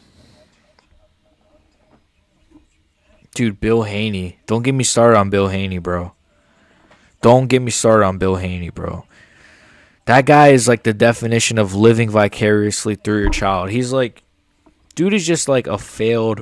I don't even know. Did he do boxing himself? I don't even know, but he just screamed. His whole like personality is just like, I live through my son. It was so satisfying seeing his like reaction when Devin kept getting dropped by that left hook in last year in that Ryan fight. Oh, that was awesome. Seeing him like, oh, like sad and scared on the. That was hilarious. I loved it, man. And then Loma's dad is cool. I mean, yeah, Loma's dad. I hate Bill, but he worked his kid to the top at least. Yeah. I mean, look, like Devin Haney.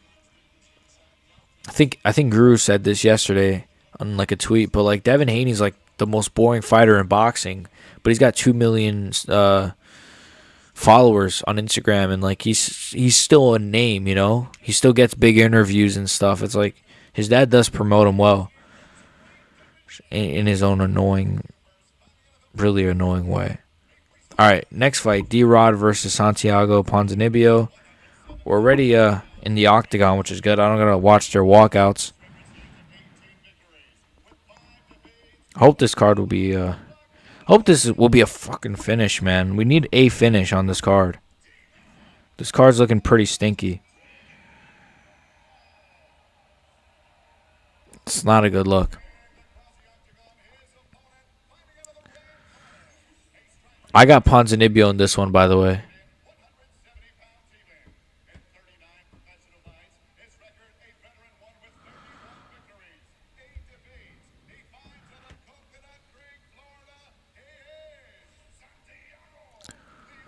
All right. Ponzinibbio.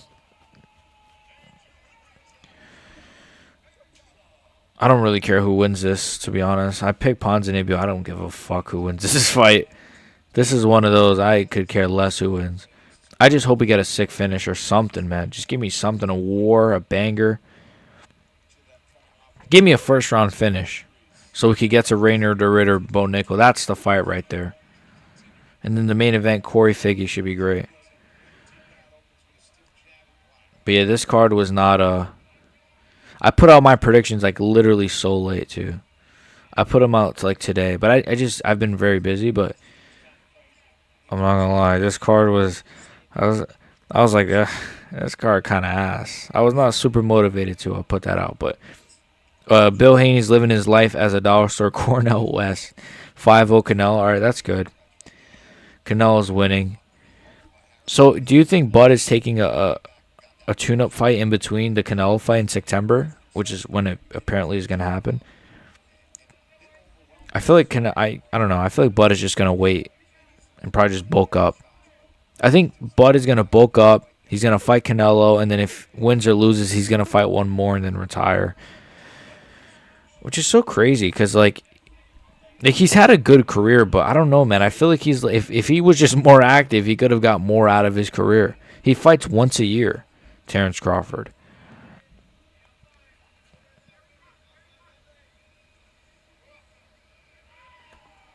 Now Bud fights once a year. He needs to get on cycle and get ready. So you think he's on PEDs? I never really thought of that, to be honest with you. I never thought of that. I thought he was just I really don't know why he fights once a year, but if that's what you think, I really think that could be a possibility. I just never thought of that. Nobody should for this one. Maybe. He should actually. Like I think you know what I feel like boxing is low-key harder to get away with roids than MMA. I feel like you can get away with taking roids in MMA or in the UFC. Just because I'm like, how has Kamaru Usman like had 50 clean tests or like 100 clean or however much he's had? How has he had so many clean tests when you know he's on roids? Whereas like boxers, you see like women's boxers get popped for steroids. You see Garcia get popped for steroids. You see Conor Benn get popped for steroids a couple years ago. Like all kinds of fighters get popped. like so often, you know, or like Canelo for the horse meat thing.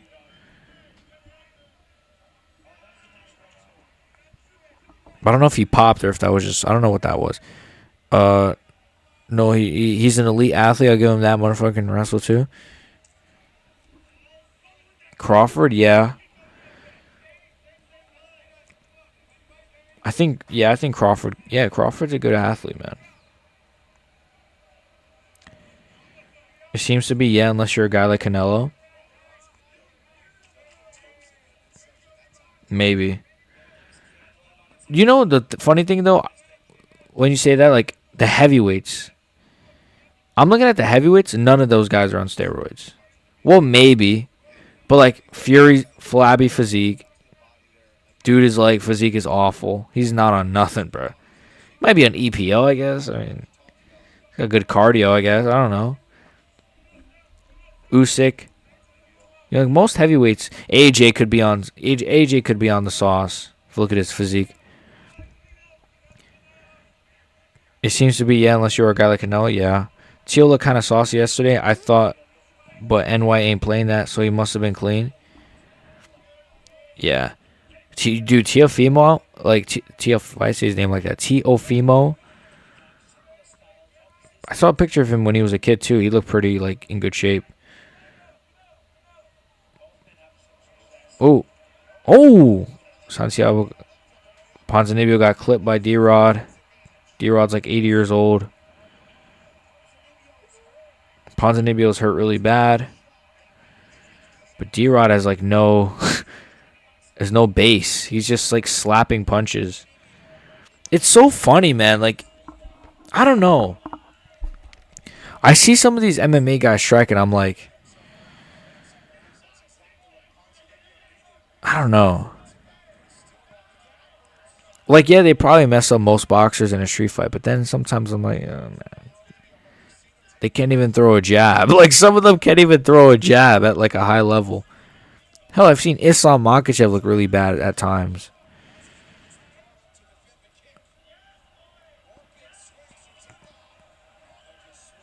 This fight's okay. That first round was okay.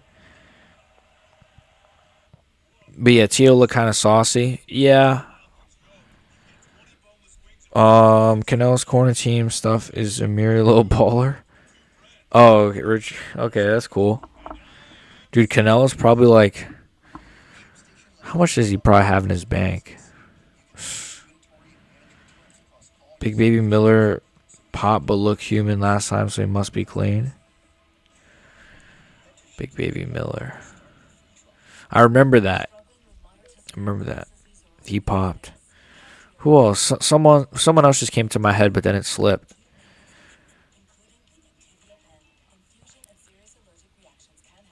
But yeah, I don't know. Canelo starts a fine body in 6 and 7, which usually means he will start working his way up. Quarter bill or so for Canelo. Yeah, 250. Nah, dude. Canelo, how many fights do you think Canelo has left in him? And yeah, I think he's going to finish the Skull guy in the later rounds. Hopefully, though. I don't know. I hope so. I feel like Canelo should just be running through these guys, you know? Like, I feel like Canelo could have really got Mungia out of there. Barlanga out of there, which I liked. I really liked the Barlanga fight. I thought it was a really fun fight, but he could have got that guy out of there, bro.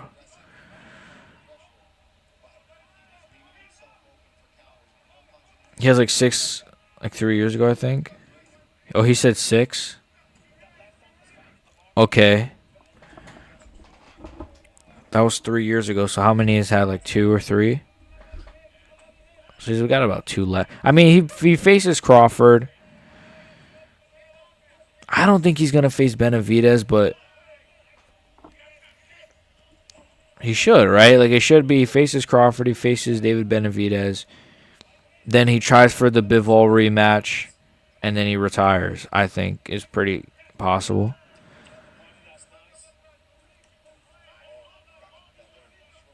I mean, Benavidez isn't, like, old. You know, Benavidez is still in, like, a good age where it's not like he's, like, going to be past his prime by the time Canelo ever decides to fight him, if he does.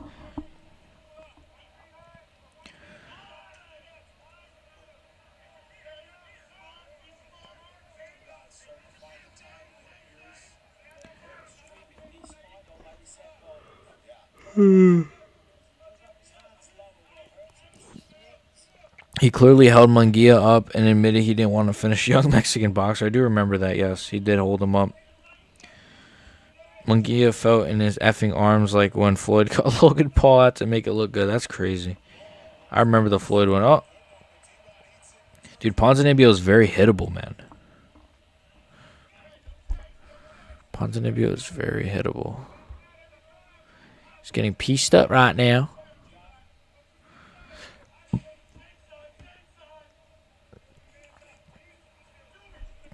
Put some butter on it now.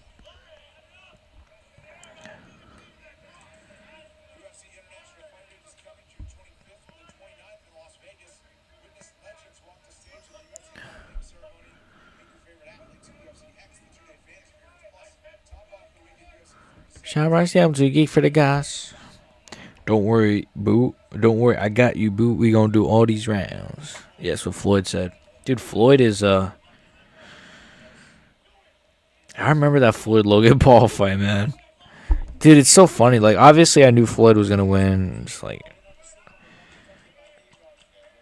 the most obvious win ever. But it was kind of like, dude, imagine if Logan Paul like caught him with something, just caught him with anything, just like by sheer like chance, just a little sneaky uppercut and put Floyd out. How hilarious that would have been. It would have rippled the timeline of like human history.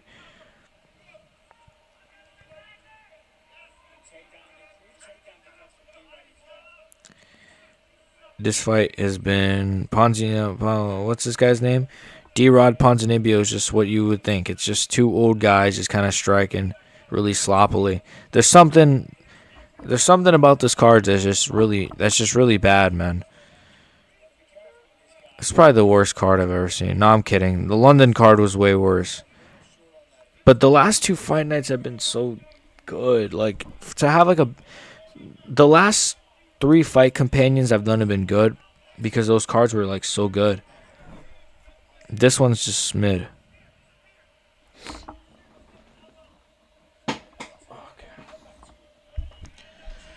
Skull guessing now. 8 a big, left twice. Now an 8. Let's hope Julio Cesar stays off the bloat long enough to make a fight because of a shit with Jake and maybe steal one. So I feel like I forgot they announced that, bro.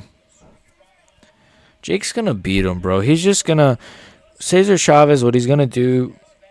He's just gonna be defensive the whole time. Jake might land a couple decent shots. It's just gonna be really like just bad. I could just see it being like a really bad fight, where Jake just wins like a really boring decision. I don't know. I can't really see Jake stopping him. I don't know. Jake Paul, man. Wasn't there... Dude, I want to say it was... I saw Eddie Hearn say that Jake Paul is going to fight Tank this year. Or something like that. Or Tank was supposed to fight Jake Paul. What? First of all, the weight discrepancy is like insane. Like Jake is literally a light heavyweight or like a cruiserweight, and like Tank is a freaking 140-pound fighter. How is that even gonna work? Why is Tank entertaining something like that? The guy is rich. Like, it's not like he needs that payday. I know, but in same shit you talking with Logan Floyd, you just pray the shit lands finally. I know. It'd be funny. Yeah, I guess that's what it is. It's kind of like that hope of like, but what if, you know? He might land it, he might land it, and then he doesn't land it, and then it's over. He's apparently Baroche rematching the way, I think. I forgot about that fight, yeah. Lamont Roach got robbed because of a knockdown not being scored. The corruption of boxing, huh? Dude took a knee to take grease out of his hair and the ref didn't call it a knockdown. That's actually insane. Lamont Roach won, yeah, 100%, bro. That should be the next fight. You have to do the rematch. It's funny because I have a feeling they're not going to do the rematch, though. I have a feeling they're not going to do the rematch. I have a feeling like Tank is just going to move on from the whole thing. Not because he's like scared of Lamont Roach or doesn't think he could beat him, but it's like, oof, that one was close. Let's not risk that one again, you know? Maybe I'm wrong. Lamont won, low timeout ref, I know. The ref is buddies with his buddies with Tank. You know what ref was really corrupt? The ref in the Devin Haney Ryan Garcia fight.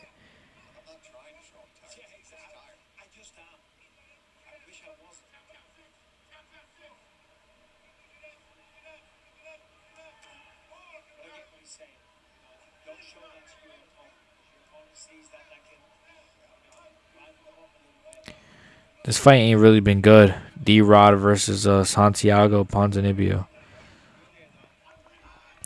Why do commissions make pointless fights mandatory and never demand rematches? Oh, Ponzinibbio just got slept. Oh, that was a really good KO, to be fair. D-Rod just slept Ponzinibbio. Oh!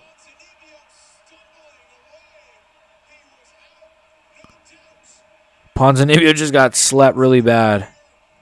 Alright, shout out to Daniel Rodriguez, to be fair. Alright, we got a KO in the end of the third round. The crowd absolutely just woke up. They're like, fucking finally, man. They had to watch that slop for 3 rounds.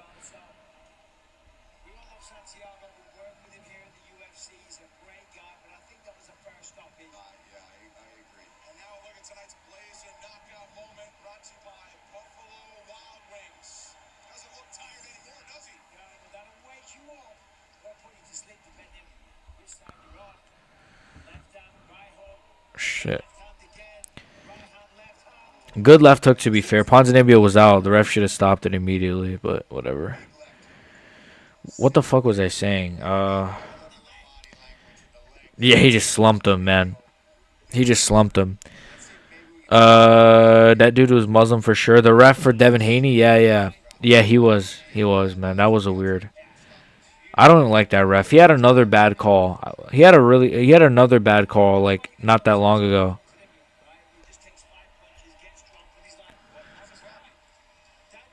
D-Rod low fight IQ. Haha. Okay, sorry D-Rod, but Ponzi washed anyways. I know, Rice, you said that, right? He got a knockout. That was funny. I picked Ponzinibbio, but it's whatever. Heading into the 10th, this dude acting like he's not down 8 rounds. I don't know why. A lot of fighters, like I notice a lot of guys when they fight Canelo, it's like they just kind of allow themselves to just lose. It's weird.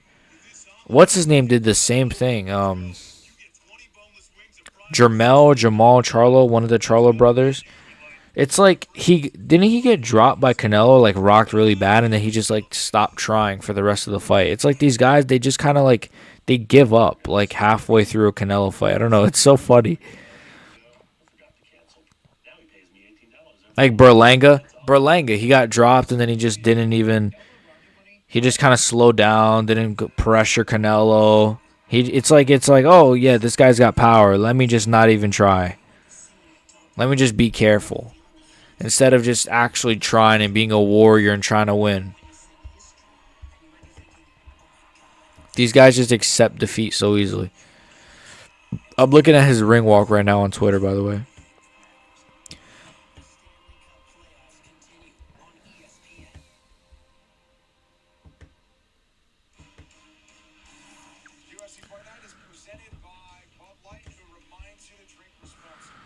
Canelo's ring walk. Let me see this. Ooh, I like that. Canelo looks so cool. No glazing shit. He's got aura though. That's the one thing, man. When you compare boxing ring walks to the UFC ring walks, like, look, I don't need like a rapper coming down and all that, but just look at how cool Canelo looks. He's coming down. He's got like a big towel. His whole team is behind him, holding his belts. The lighting looks really cool. It just looks like you got fireworks in the background. Like, maybe it's a little bit too much, but it just looks cool. Like, imagine if Topuria was walking out like that. It is what it is. His rhythm, I guess, fucks with people. Triple G said you think you could time him, but it's never the same. It's like he's dancing to his own song. Yeah, his rhythm just like really messes with these guys, man.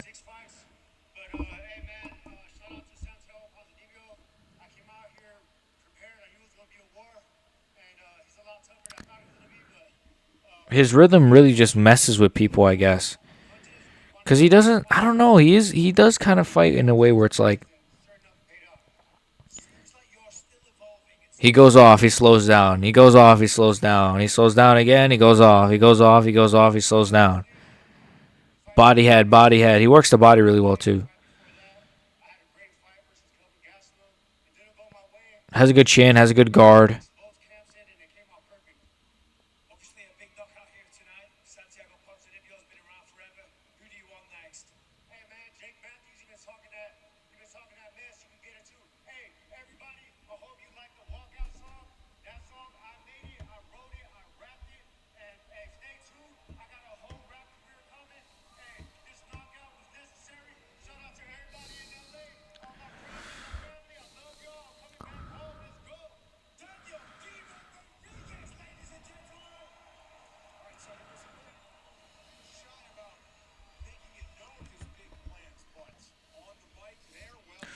He fought bad versus Bivol. I can see why he wants that fight back. Maybe too old now, but I think if he boxed instead of punch versus Bivol, he could got that one.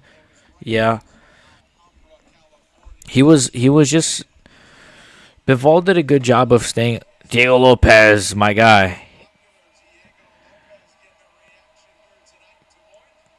great reaction for Diego Lopez, man. Based.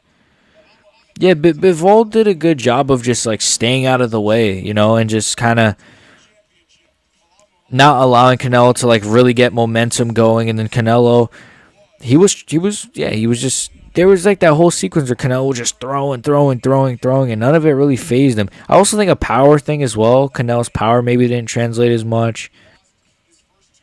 Bivol has a good chin, obviously. He tried that dumbass punch the arm till it drops, but Soviet horse meat makes you too strong for that shit. That's funny. The featured prelim. They're like hyping this. They're hyping up a prelim fight. Marc Andre Barriot versus Bruno. Is that Bruno Silva or someone Silva? Featured prelim. And it's Marc Andre Barriot of all people.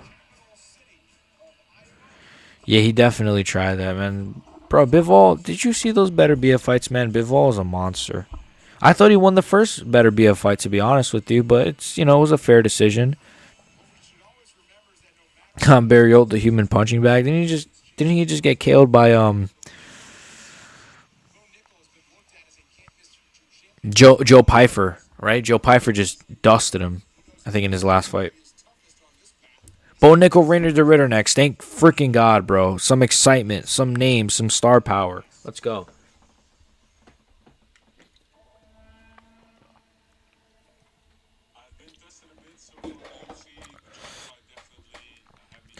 Bivol needs more respect on his name and pound for pound. Yeah, like, dude, he's a monster, man. Beating Better BF and Canelo, he's not number one pound for pound, right? Who's number one? Wait, does boxing have like an official? This might be a dumb question. They don't have like an official pound for pound, right? The way that like MMA does, or not MMA, but UFC. Boxing pound for pound rankings. I'm searching it up now. Oh my God, it's so bright. Sorry, guys. Isn't Inoue like ranked really high? He should probably be number one pound for pound though. Bivol. Like Inoue is good, but like look at his comp. He's not facing Bivol's comp. Bivol beat Canelo and Arthur Beterbiev in the last couple of years.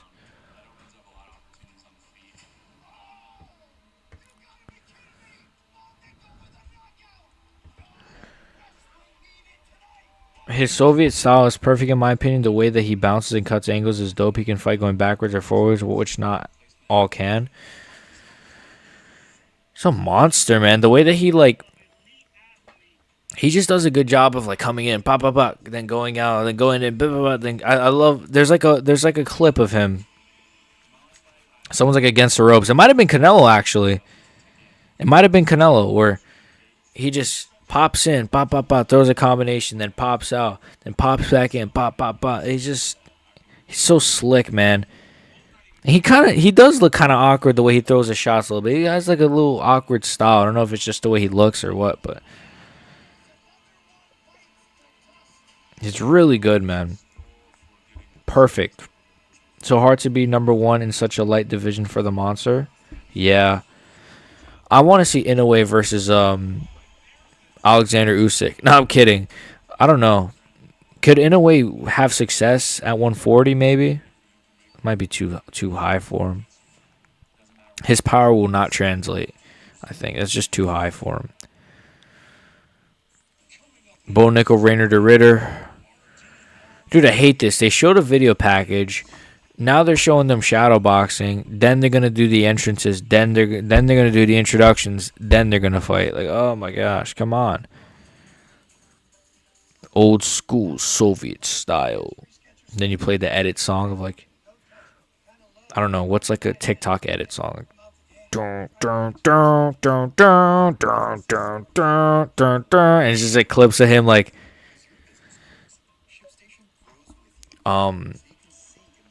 Bivol should fight David Benavidez, I think, next. If I was, I'll do Bivol, David Benavidez.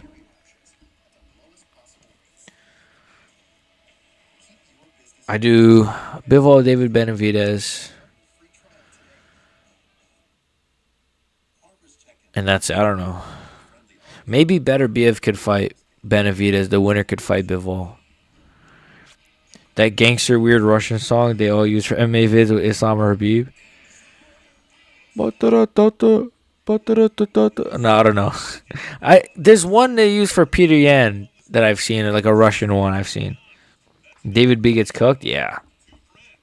Dude, Benavidez is like, he's not overrated, but it's just like, he just doesn't beat the top guys. He doesn't beat Canelo. He doesn't beat Bivol.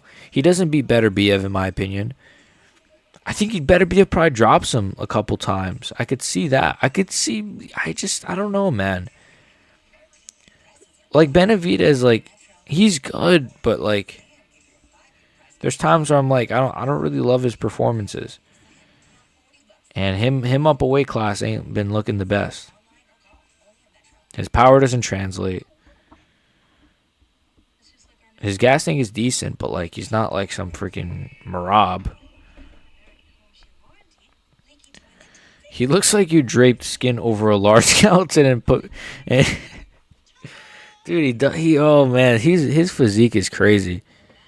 He's like this like fat like. He's like fat, but he's also like skinny and then like tall. And then yeah, he's got like his giant veneers and like.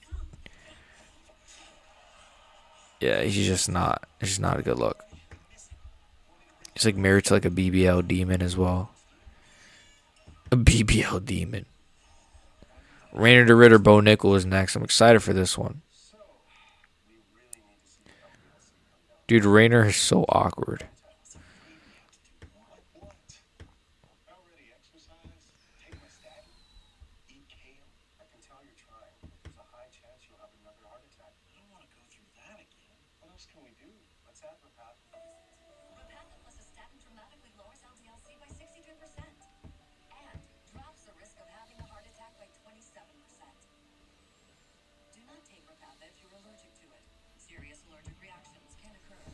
But yeah, Benavidez is man, can we get to this next fight, bro? Come on, I gotta watch a commercial on some dentist. Or like no, this is like for like medicine.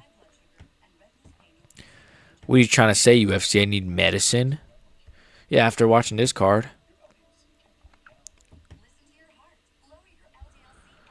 Dun, dun, dun, dun, dun, dun. Okay, I just saw a clip on Twitter. Terrence Crawford trying not to fall asleep during the Canelo fight. Now, is he trying to be funny? It's currently 7 a.m. in Saudi Arabia. Dude, Terrence Crawford is going to get his ass beat by Canelo, bro. I'm so confident in that. All right, man. Co-main event time.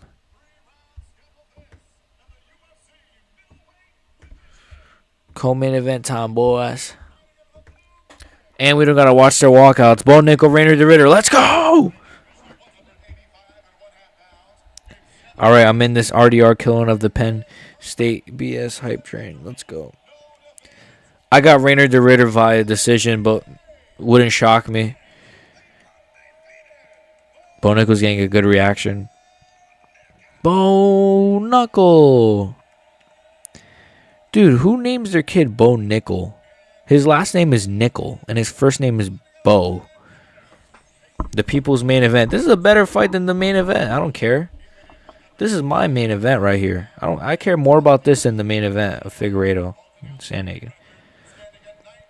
The next DDP, Rainer the Ritter.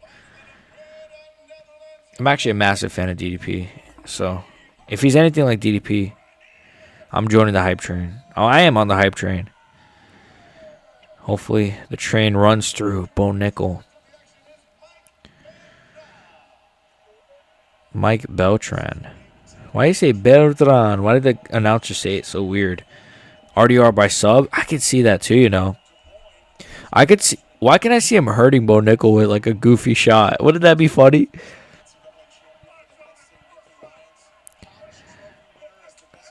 Come on, come on, come on. RDR immediately.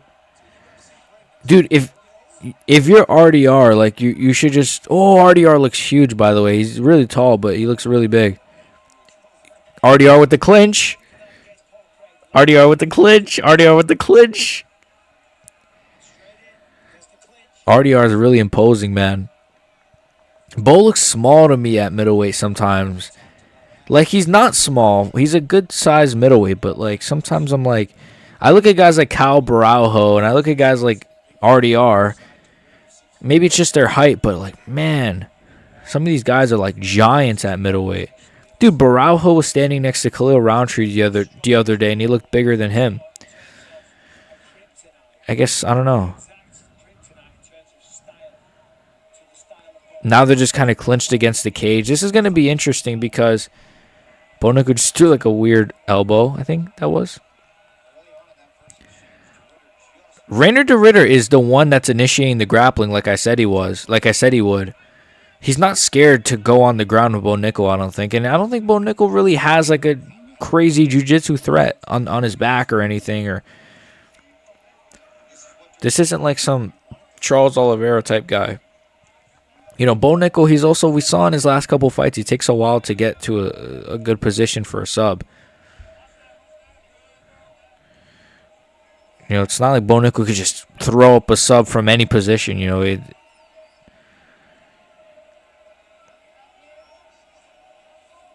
And on the feet, I don't know.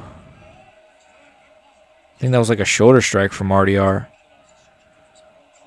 Is this a 3-rounder? This should be a 5-rounder. Wait. This is a 3. I think every co-main event should be a 5-rounder. I don't know if that's a hot take. Maybe not every co-main event. Like, some of these co-main events are shit, but like this one should have been a 5-rounder. I don't care. Maybe not every co-main event. Okay, I take that back. But like, I think a lot of co-main events could be 5-rounders. I think Rainer the Ritter needs to throw something big here, though. They're still in the clinch. I give this round to Rainer the Ritter so far. He's in... Ooh, Bo Nickal, though, just as I said that. Bo is a typical wrestler, overhand right and control time over finish. Yeah. He's a typical, like... Typical wrestler.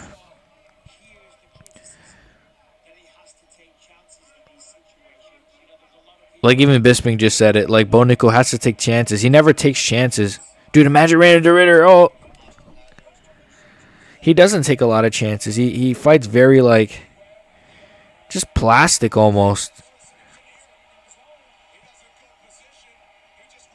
He had, like, a guillotine, but I don't think it's in at all. Yeah, that's not a good guillotine. Dude, the commentators are going crazy. Like, obviously that wasn't going to be in. They're like, oh my God, it's tight, bro. Come on, relax.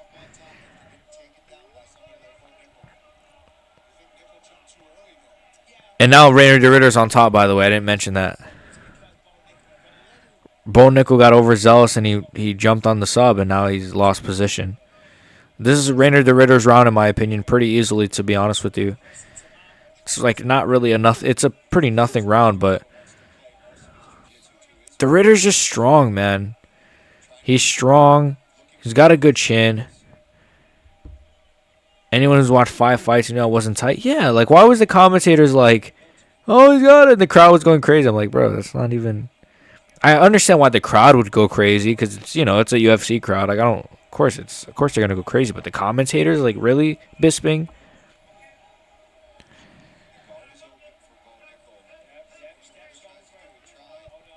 Dude, RDR's doing good. They're glazing Bo. Yeah, I guess, you know... I guess I kind of forget that they like Bo Nickel. So they're going to be overhyping a lot of what he does and make him sound like... Dude, RDR is looking a lot better than Bo Nickel right now.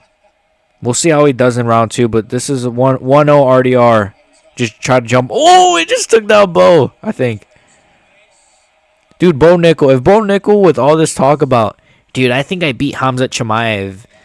I think I easily beat Khamzat Indrikis, and just to lose to Rainer DeRitter, which I'm not saying that like Rainer DeRitter's bad or anything, but it's just funny. Like, you can't even make it past Rainer DeRitter, and you're talking about you could beat Khamzat Chimaev. What a bum. 1-0 Rainer DeRitter, easily 1-0 Rainer DeRitter, easily, boys. Best pick of the year for me. Best pick of the year, 1-0 Rainer DeRitter.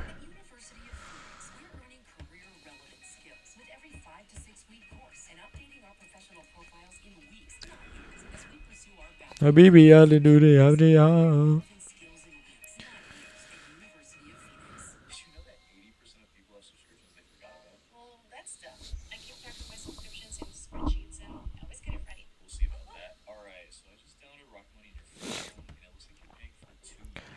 What? Bo tired already too, and RDR just gets better in 2. Yeah, RDR is like he finished GM3 in round 3. I'm pretty sure he finished GM3 in round 3. He has a decent gas tank, and I think he's only going to get better, to be honest. If he wins this next round, I mean, he wins the fight, unless he gets 10-8'd in the 3rd. Could be close though. Could be close. I think on the feet, I think Bo should have confidence in himself on the feet. But Rainer DeRitter does such a good job of like pressuring, man. He's not like really great on the feet or anything, Rainer DeRitter, but I love the way he's pressuring right now. Look, he's just throwing, man, and then he clinches. He does a really good job. He just pressures and then he gets the clinch. And if you're not a striker like a DDP or like a Israel Adesanya who can counter-strike, even though he's washed now, but like Erna Mavov, if you're not one of these like really good counter-strikers or one of these like really good snipers, RDR is like, he's going to pressure you pretty well. Bo's leg kick, I know. Bo Nickel trying to actually fight it still looks goofy. Like, when he threw that elbow in round 1, it just looked goofy to me. I don't know. It just looks silly. He just threw like a goofy elbow. Like, I don't know. He still just looks awkward. It's funny, man.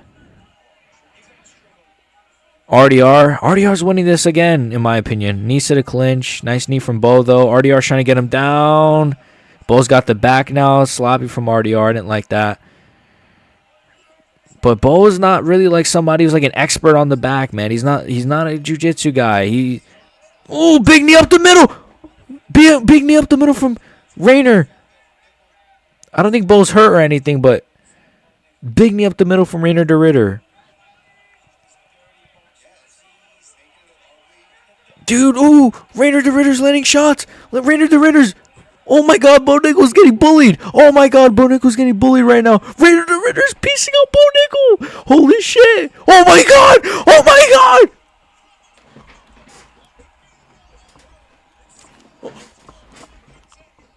What the fuck?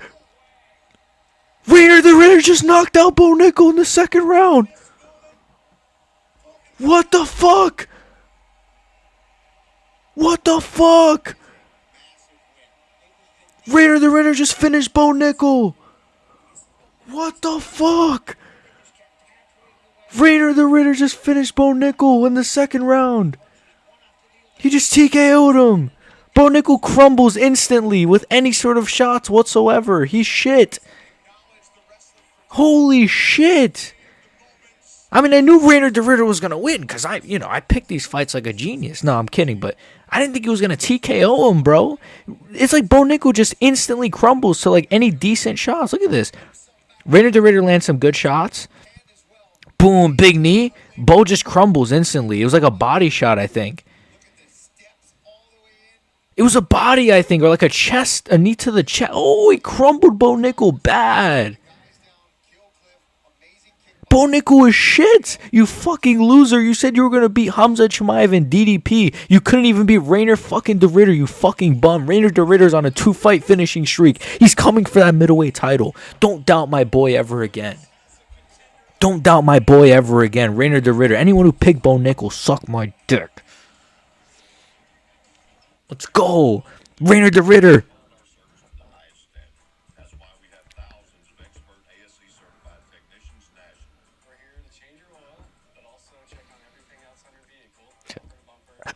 Oh my. Let's go, boys.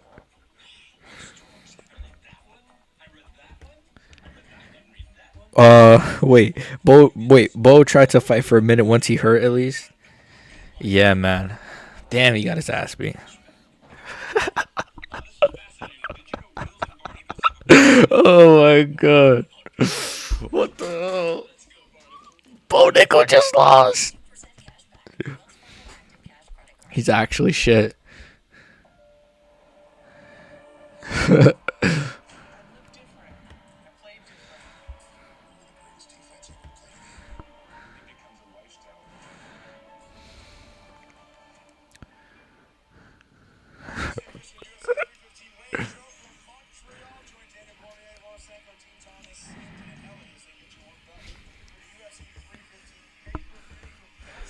How the fuck did Raider the Ritter just... I'm just looking at Twitter right now. I want to see all the Bo Nickel fans, if they are any.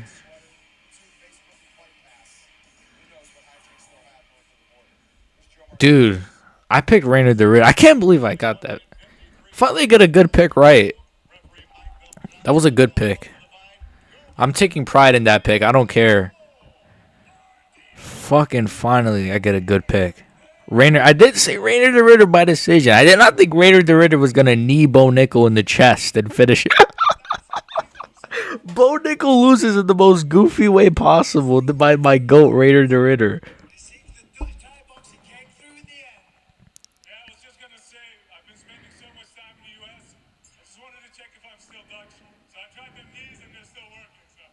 Dude, Raider the Ritter is unironically good now. It's like he's got that DDP pressure while also like just throwing, man. Oh, that was a big knee. Oh.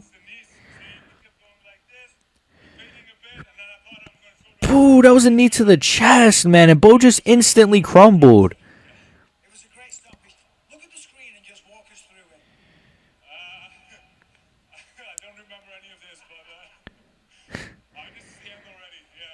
He kind of reminds me of like Yuri a little bit too. I don't know if it's just the accent. Yuri's a little more autistic though. But Raider Ritter's definitely autistic too.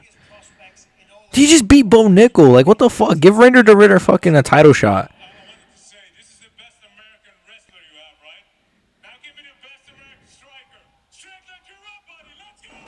Raider the Ritter versus Sean Strickland. I say book that. That's perfect.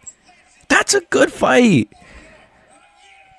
That's a good fight. Give him a. He just finished Bone Nickel, the UFC's golden boy. Give him Sean Strickland now, man. Give him Sean Strickland.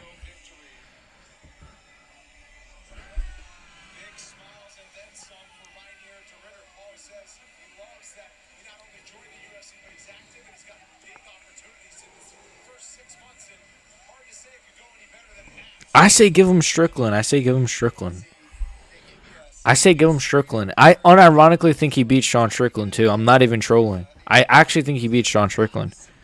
I think he pressures Sean Strickland and finishes him. No, he doesn't finish him. I'm kidding.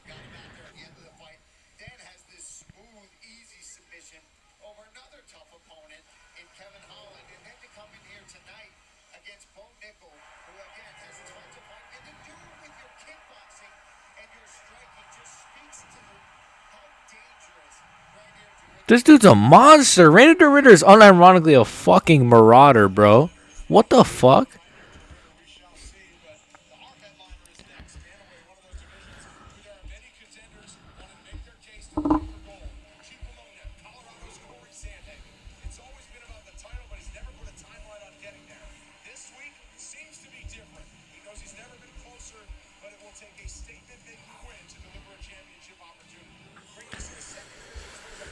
Dude, MMA Guru's definitely coping. He picked Bo Nickel. Shout out to the MMA Guru, but man, he's definitely coping, bro. He's definitely coping. I already know he's going to be like, dude, I expected Bo Nickel, the wrestler, to wrestle, and I know he didn't wrestle. I expected Bo Nickel, the American wrestler, to actually wrestle. As if, like, Rainer de Ritter's also not a good wrestler, but whatever.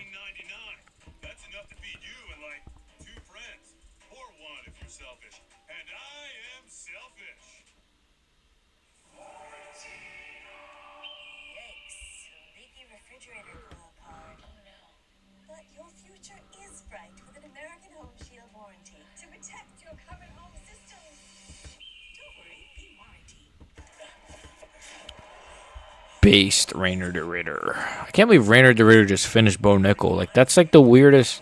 Not weird. I mean, like, he fucking finished Bo Nickel. Dude, Chael Sonnen and DC are crying right now. DC, oh, American wrestling. American wrestling ain't shit compared to based Chad Dutch Jiu-Jitsu.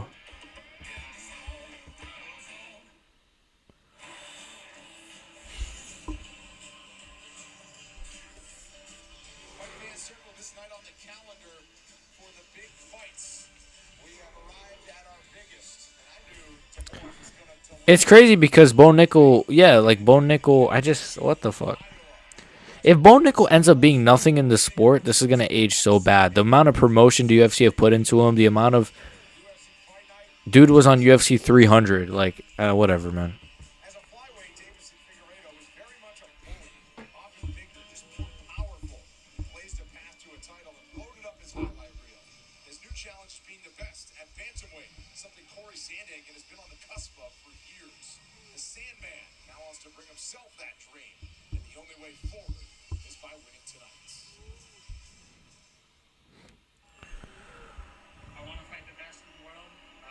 We're already getting to the main event, thank God, guys.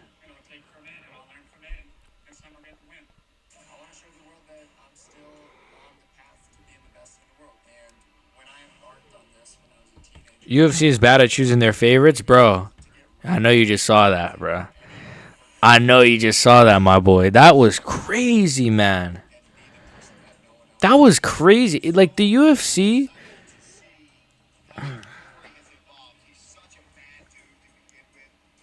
Now, I picked Rainer de Ritter. I want to keep reminding you guys, I did pick Rainer de Ritter. But, did I think Rainer de Ritter was going to knee him in the chest and finish him? Fuck no. But what Rainer de Ritter did so well was just pressuring. He just pressured Bo Nickel. Just pressure. He reminds me a lot of DDP, hilariously enough, because he just throws. It doesn't look the cleanest. It looks a bit sloppy, but he just pressures, man. The knee up the middle. Still waiting for your... Thank you for the $2, man. Appreciate it so much. Still waiting for your jingle, dog. I've had a really busy week, actually. I'm not gonna like no excuses, but I've had a really busy week. That's why I didn't put my predictions out until literally like a couple hours ago. When I usually put it out on like Wednesday. I have had a busy week, but I will do the freaking jingle. I will do the jingle. I'll start writing some lyrics to it, you know. But thank you for the $2, man. I really appreciate it. That was a liver knee. That was a liver knee, not chest. Yes, it was a knee to the chest. Yeah, it was crazy. He just crumbles instantly. Like, I want to remind you, this is the guy that was talking about he's going to be Hamzat Chimaev. He's going to be Dricus Duplessis. He instantly loses to Reinier de Ridder in the second round with any adversity. He's technical. Dutch kickboxers are great. I wonder what kind of striking Bo Nickal does where he instantly crumbled to that. It's like Bo Nickal just never got punched in the face. It was like he faced any adversity, and it was just like, oh my god, I've never faced this before. And then knee up the chest, a knee to the chest, and then he crumbles. Like, does he just only do light sparring? Because you would think like he's hard sparred enough to where he would face something like that, where someone would pressure him like that. He's technical. Dutch kickboxers are great. He is technical too. He is technical.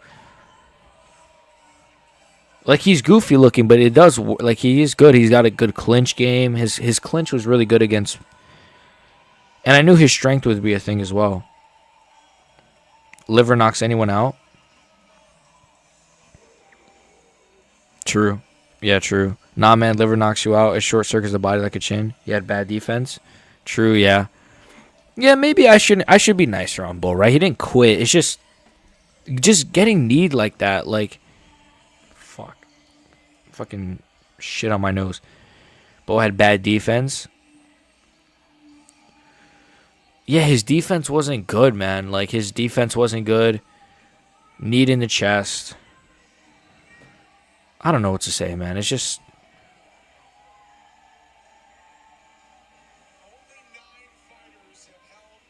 he just got pressured. Like, he just got pressured and didn't really know how to handle it. I expected him to I was going to say I expected him to grapple, but at the same time, I knew that Reinier de Ridder was going to be the one actually initiating the grappling. I wasn't surprised by that. Because Reinier de Ridder, Bo is like, he's got submissions and stuff, but he's not really like got good jiu-jitsu.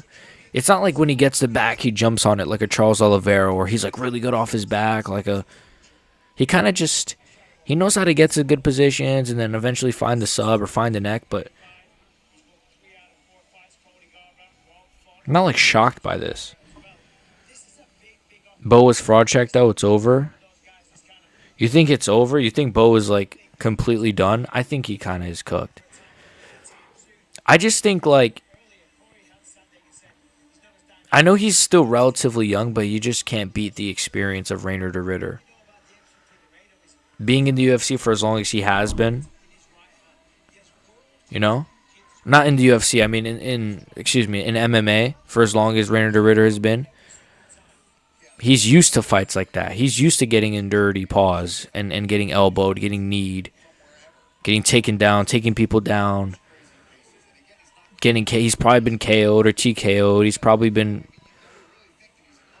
Bo just doesn't have that experience, and I don't know how he can gain that experience in a short amount of time. That's why I think Bo should be fighting more often, not less often. Bo doing this whole thing of let me just fight once a year is so stupid. Because he's trying to like constantly build this perfect, like, I don't know what he's trying to do. He's just trying to, I guess, build like, dude, if the more you fight, the better you're going to be. It's not the, Bo has this strategy of like, I'm just going to fight once a year or like twice a year. That's such a dumb, I don't know. De Ridder controlled situation on the ground too. Yeah, he had mount. He had full mount. The guillotine wasn't even close to being in, by the way, which commentators overhyped it. De Ridder also made humorous. Ooh, big reaction for Corey Sandhagen. humorous, intelligent comments on the mic. Bro, he's hilarious too. You would never think he is, but he's actually hilarious. He beat he didn't beat. He called out Sean Strickland, which is a good call out in my opinion. I actually think he beat Sean Strickland. I think he beat Sean Strickland. Well, let me lower this. I don't want to get copyright. I don't know if this is going to copyright me. Yeah. I think he beat Sean Strickland, funny enough.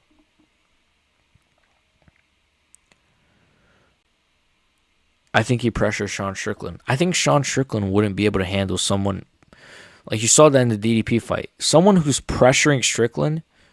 Dude, we might live in a reality where we get DDP versus Reiner de Ritter. I'm not even kidding. This could actually be a possibility.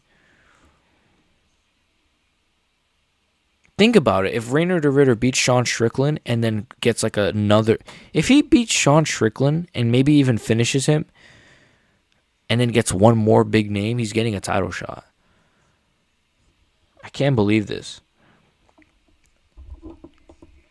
All right, put the volume back up. Sounds like Rick Ross. That, of course, Corey Sandhagen would come out. I thought Corey Sandhagen would come out to like Tyler the Creator.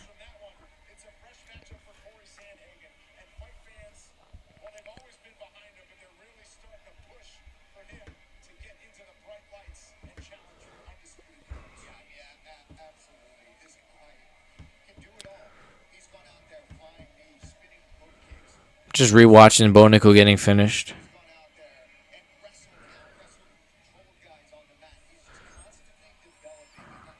Reiner de Ritter just looks so hilarious to me. His face.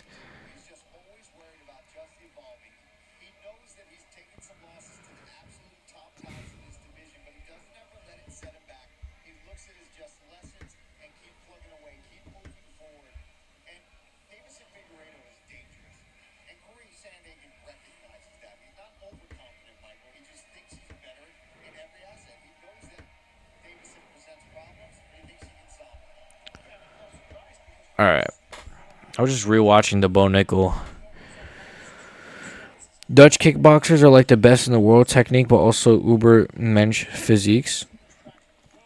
Who are some other Dutch kickboxers? Is DDP... DDP's Dutch, isn't he? I always bring it back to DDP, I'm sorry. He's like my favorite fighter. Well, Ilia Topuria, N Tower MMA. Who's N Tower MMA? Who's that? What color's the CN Tower? It's red tonight. The CN Tower? I've never seen the CN Tower. In Canada, I think. DDP is Dutch, South African. Okay. See, it's in their genes.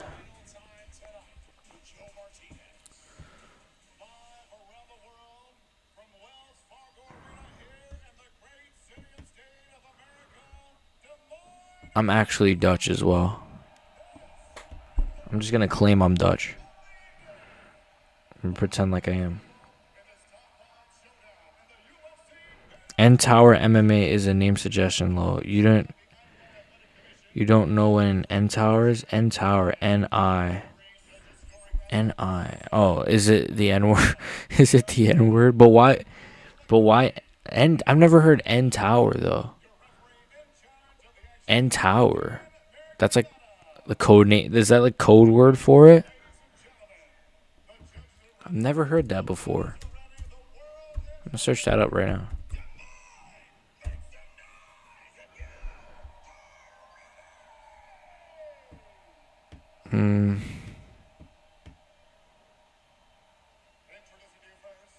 Oh, I get it. Yeah, so I get it. N Tower, N-I, yeah, it's a tower of the N word. I get it now. Okay. Like that chick that was at the park and she's yeah. Alright, let's main event time. Let's lock in. Bo versus Hamza. It's a tower when you do it in a chat. Yep. And you're spelling it out. I guess you don't care. Bo versus Hamza. I know, bro. Hamza would have. Oh man, I always knew Hamza would have beat him, but like, damn, now I'm like, Hamza would have destroyed him. DDP would have destroyed him. Strickland would have probably pieced him up. Izzy would have probably KO'd him.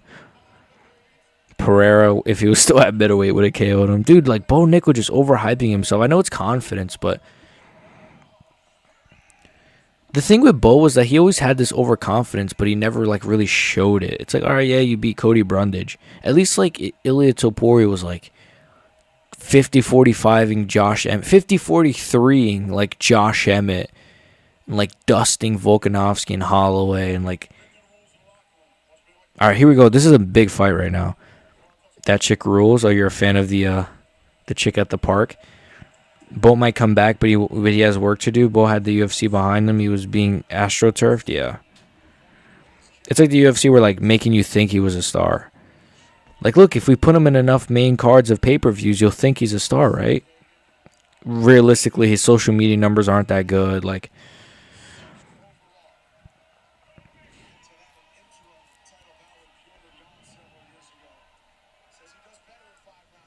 I got Sandhagen, by the way.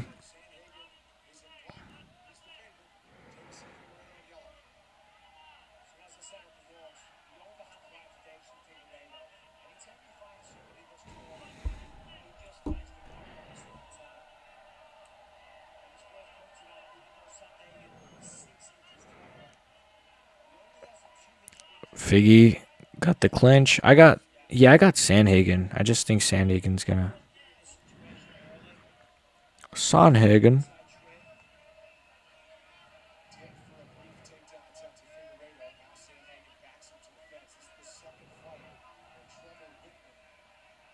I hope this fight is good, by the way. I might do a separate video on Bo Nickal getting fraud checked. Maybe tomorrow or maybe right after this card, actually. I'll probably just do it right after the card.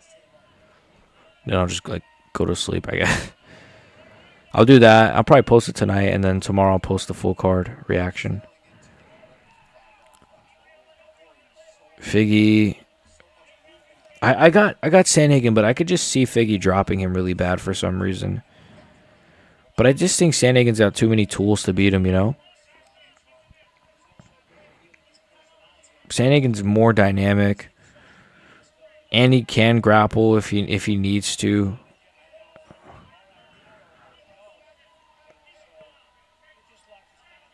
I can't believe how shit that Umar fight against Sandhagen was, though. And people were like, oh, I can't believe. Nice takedown from Figgy. Really nice takedown from Figgy, to be fair. Figgy's trying to get the back of Sandhagen. He kind of went for it there. Dude, if Figgy submits Sandhagen, that'd be like the most unpredictable moment. I mean, I know he has a good ground game, though. He subbed Cody Garbrandt, I think, a couple fights ago. Which, I mean, it's Cody Garbrandt, but I'm just saying he can get subs. He's got a knee bar. It doesn't look super tight, though. It's not really super tight.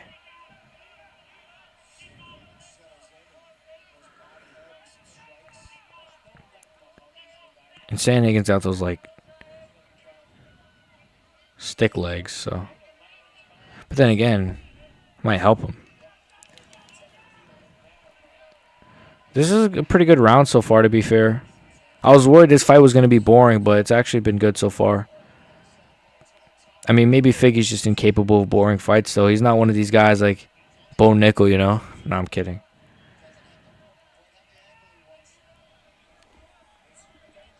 Ooh, Figgy's getting hammer-fisted right now.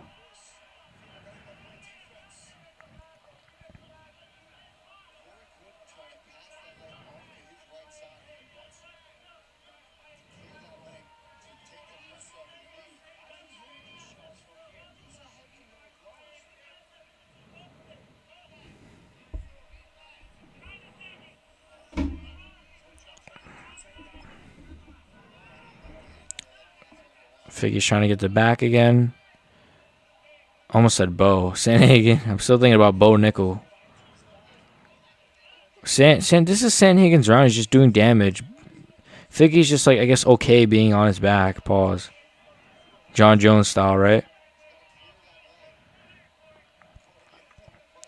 He's like trying to go for these sub attempts. You're not gonna get it, little bro. Yeah, Sandhagen gets out of it. He's got full mount. Well, no, he doesn't have full mount, but he's going for ground and pound. Now he has full mount. No, he doesn't have it. Knee bar again from Figgy. Figgy's just spamming knee bar attempts for some reason.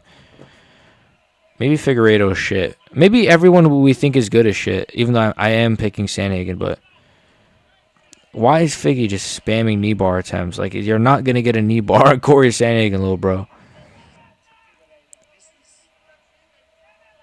It's just odd. He's just getting pieced up. He's not even trying to get up or anything.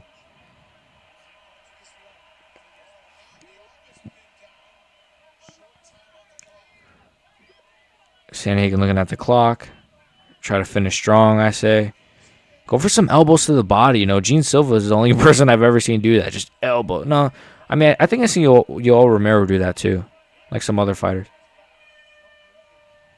Yeah, 1-0 Sandhagen, man. Great first round for Sandhagen. Awful first round for Figueiredo. Awful. Fucking hair in my mouth. Awful. Dude, I'm actually soaked.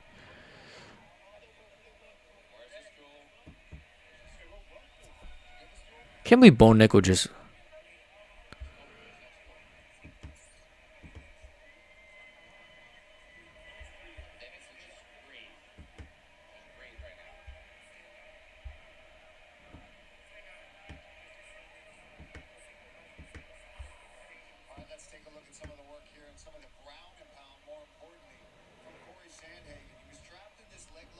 Great first round for Corey, though. My favorite end tower. My favorite end tower is Joaquin Buckley. Anyways. No, I'm just kidding. No, I'm not.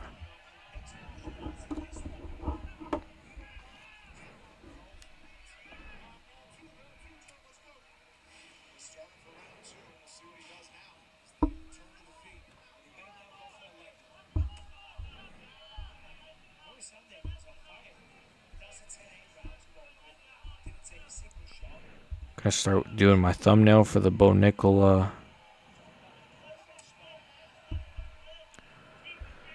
RDR fight. I can't find a picture of Bo. Oh, look, they already have the picture up of Bo getting fucking destroyed on Google. Just trying to download his he's bald now, right? I forget Bo Nickal's bald now.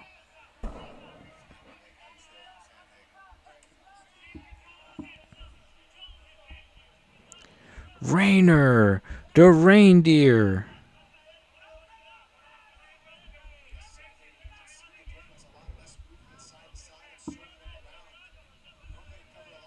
All right. Sandhagen just has really good range. Really good distance management.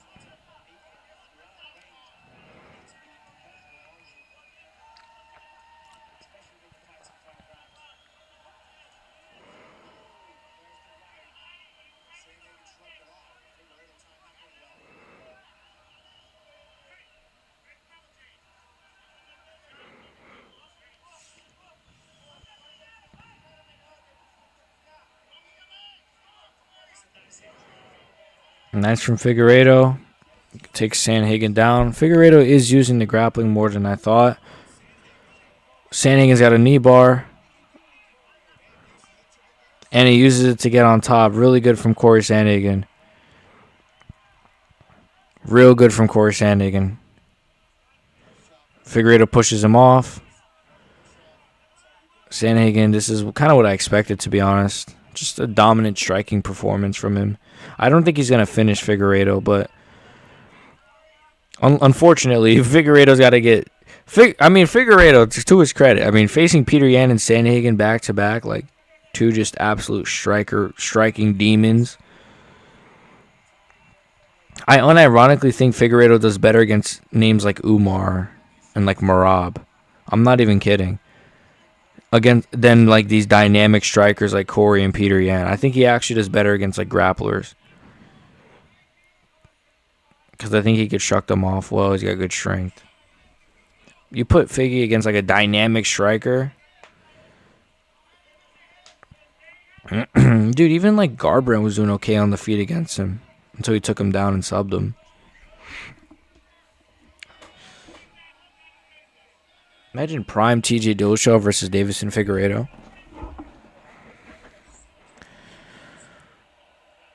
Sucks we'll probably never see O'Malley versus Figgy either, unless Figgy just wins this. Excuse me. He's getting pieced up. He doesn't even have like any sort of anything. He's just shit. Dude's getting pieced up on the ground right now. Sandhagen's just beating his ass.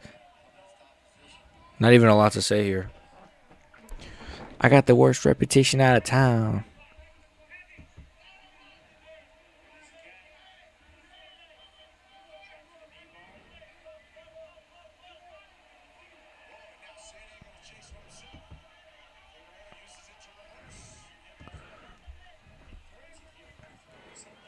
Sandhagen's going for a knee bar again. This one looks alright, you know.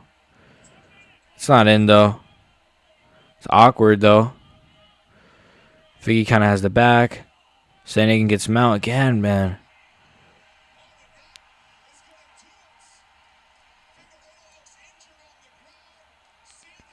Figueiredo's knee is injured. Corey Sandhagen just... Okay.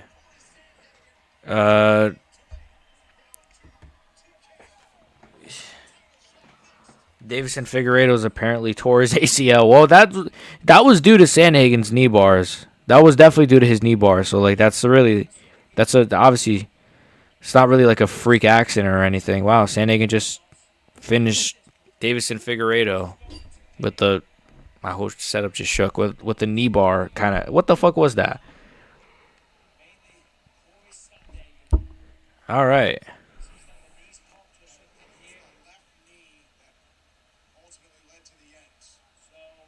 Jeez, man, yeah, it was an awkward position. He goes like, oh, and then he just gets hammer fisted.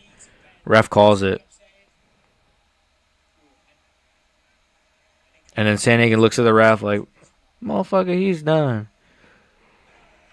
I almost said the N word. No, I'm kidding. Look, he rolls back. He's like, oh, and then Sandhagen's like, ref, he's out, and then that was it. Oh my god, I love this sport. The sport is hilarious. Dude, Davison Figueiredo's actually hilarious, man.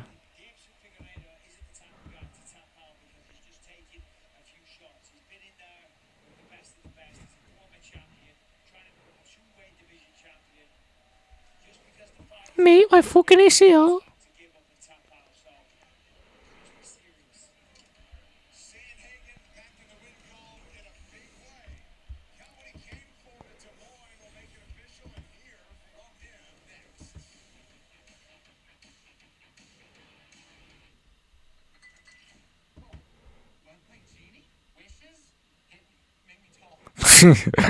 Me, I tore my fucking ACL.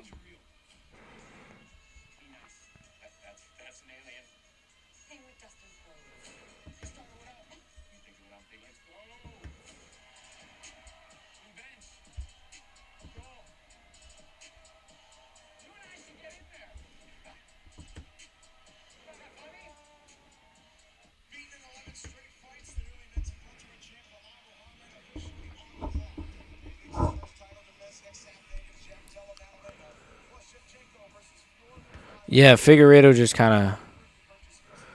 I don't know what just happened. Figueiredo kind of... I don't think he quit, but... Dude's knee just exploded, I guess, and then he gets hammer-fisted. But even his decision-making before that was just him diving for knee bars over and over and over again, allowing himself to get beat up on the ground. Awful performance from Figgy. Awful performance, honestly. Great performance from Sandhagen. He was on track to probably get a KO or a TKO anyways. Like, Sandhagen, that was a tremendous performance by him. I really like that performance.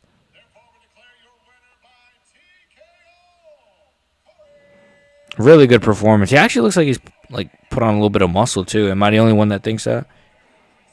Sandhagen doesn't look as skinny as usual. was a good performance. His grappling looked good.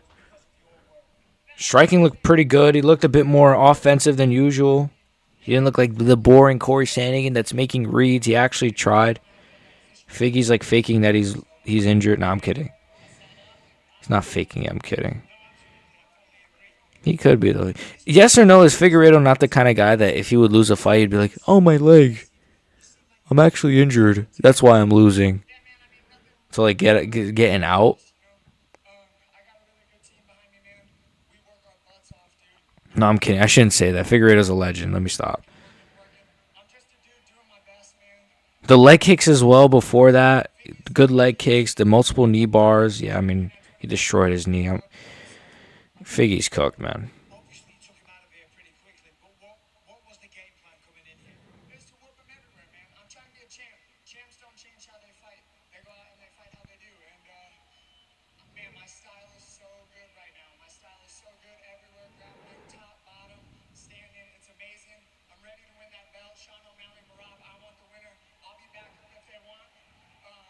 I say do Sandhagen versus, I say give Sandhagen a title shot. I mean, there's no other options. Peter Yan is probably going to fight someone, and then he should get the next title shot after Sandhagen. Because at least, like, Sandhagen's never fought Merab or O'Malley, and it would be exciting. And why can I weirdly see Sandhagen beating Merab, Because I think he's better on the ground than O'Malley, to be honest with you.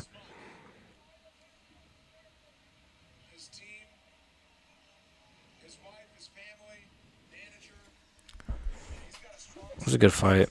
No, it wasn't a good fight. My fucking eye hurts.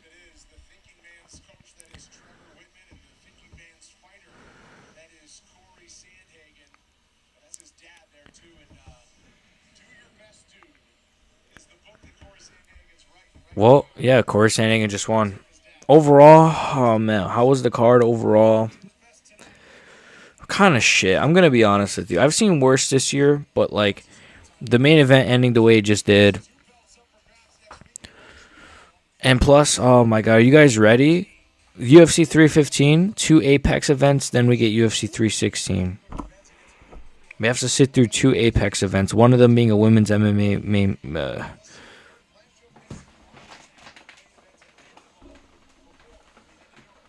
Oh my goodness.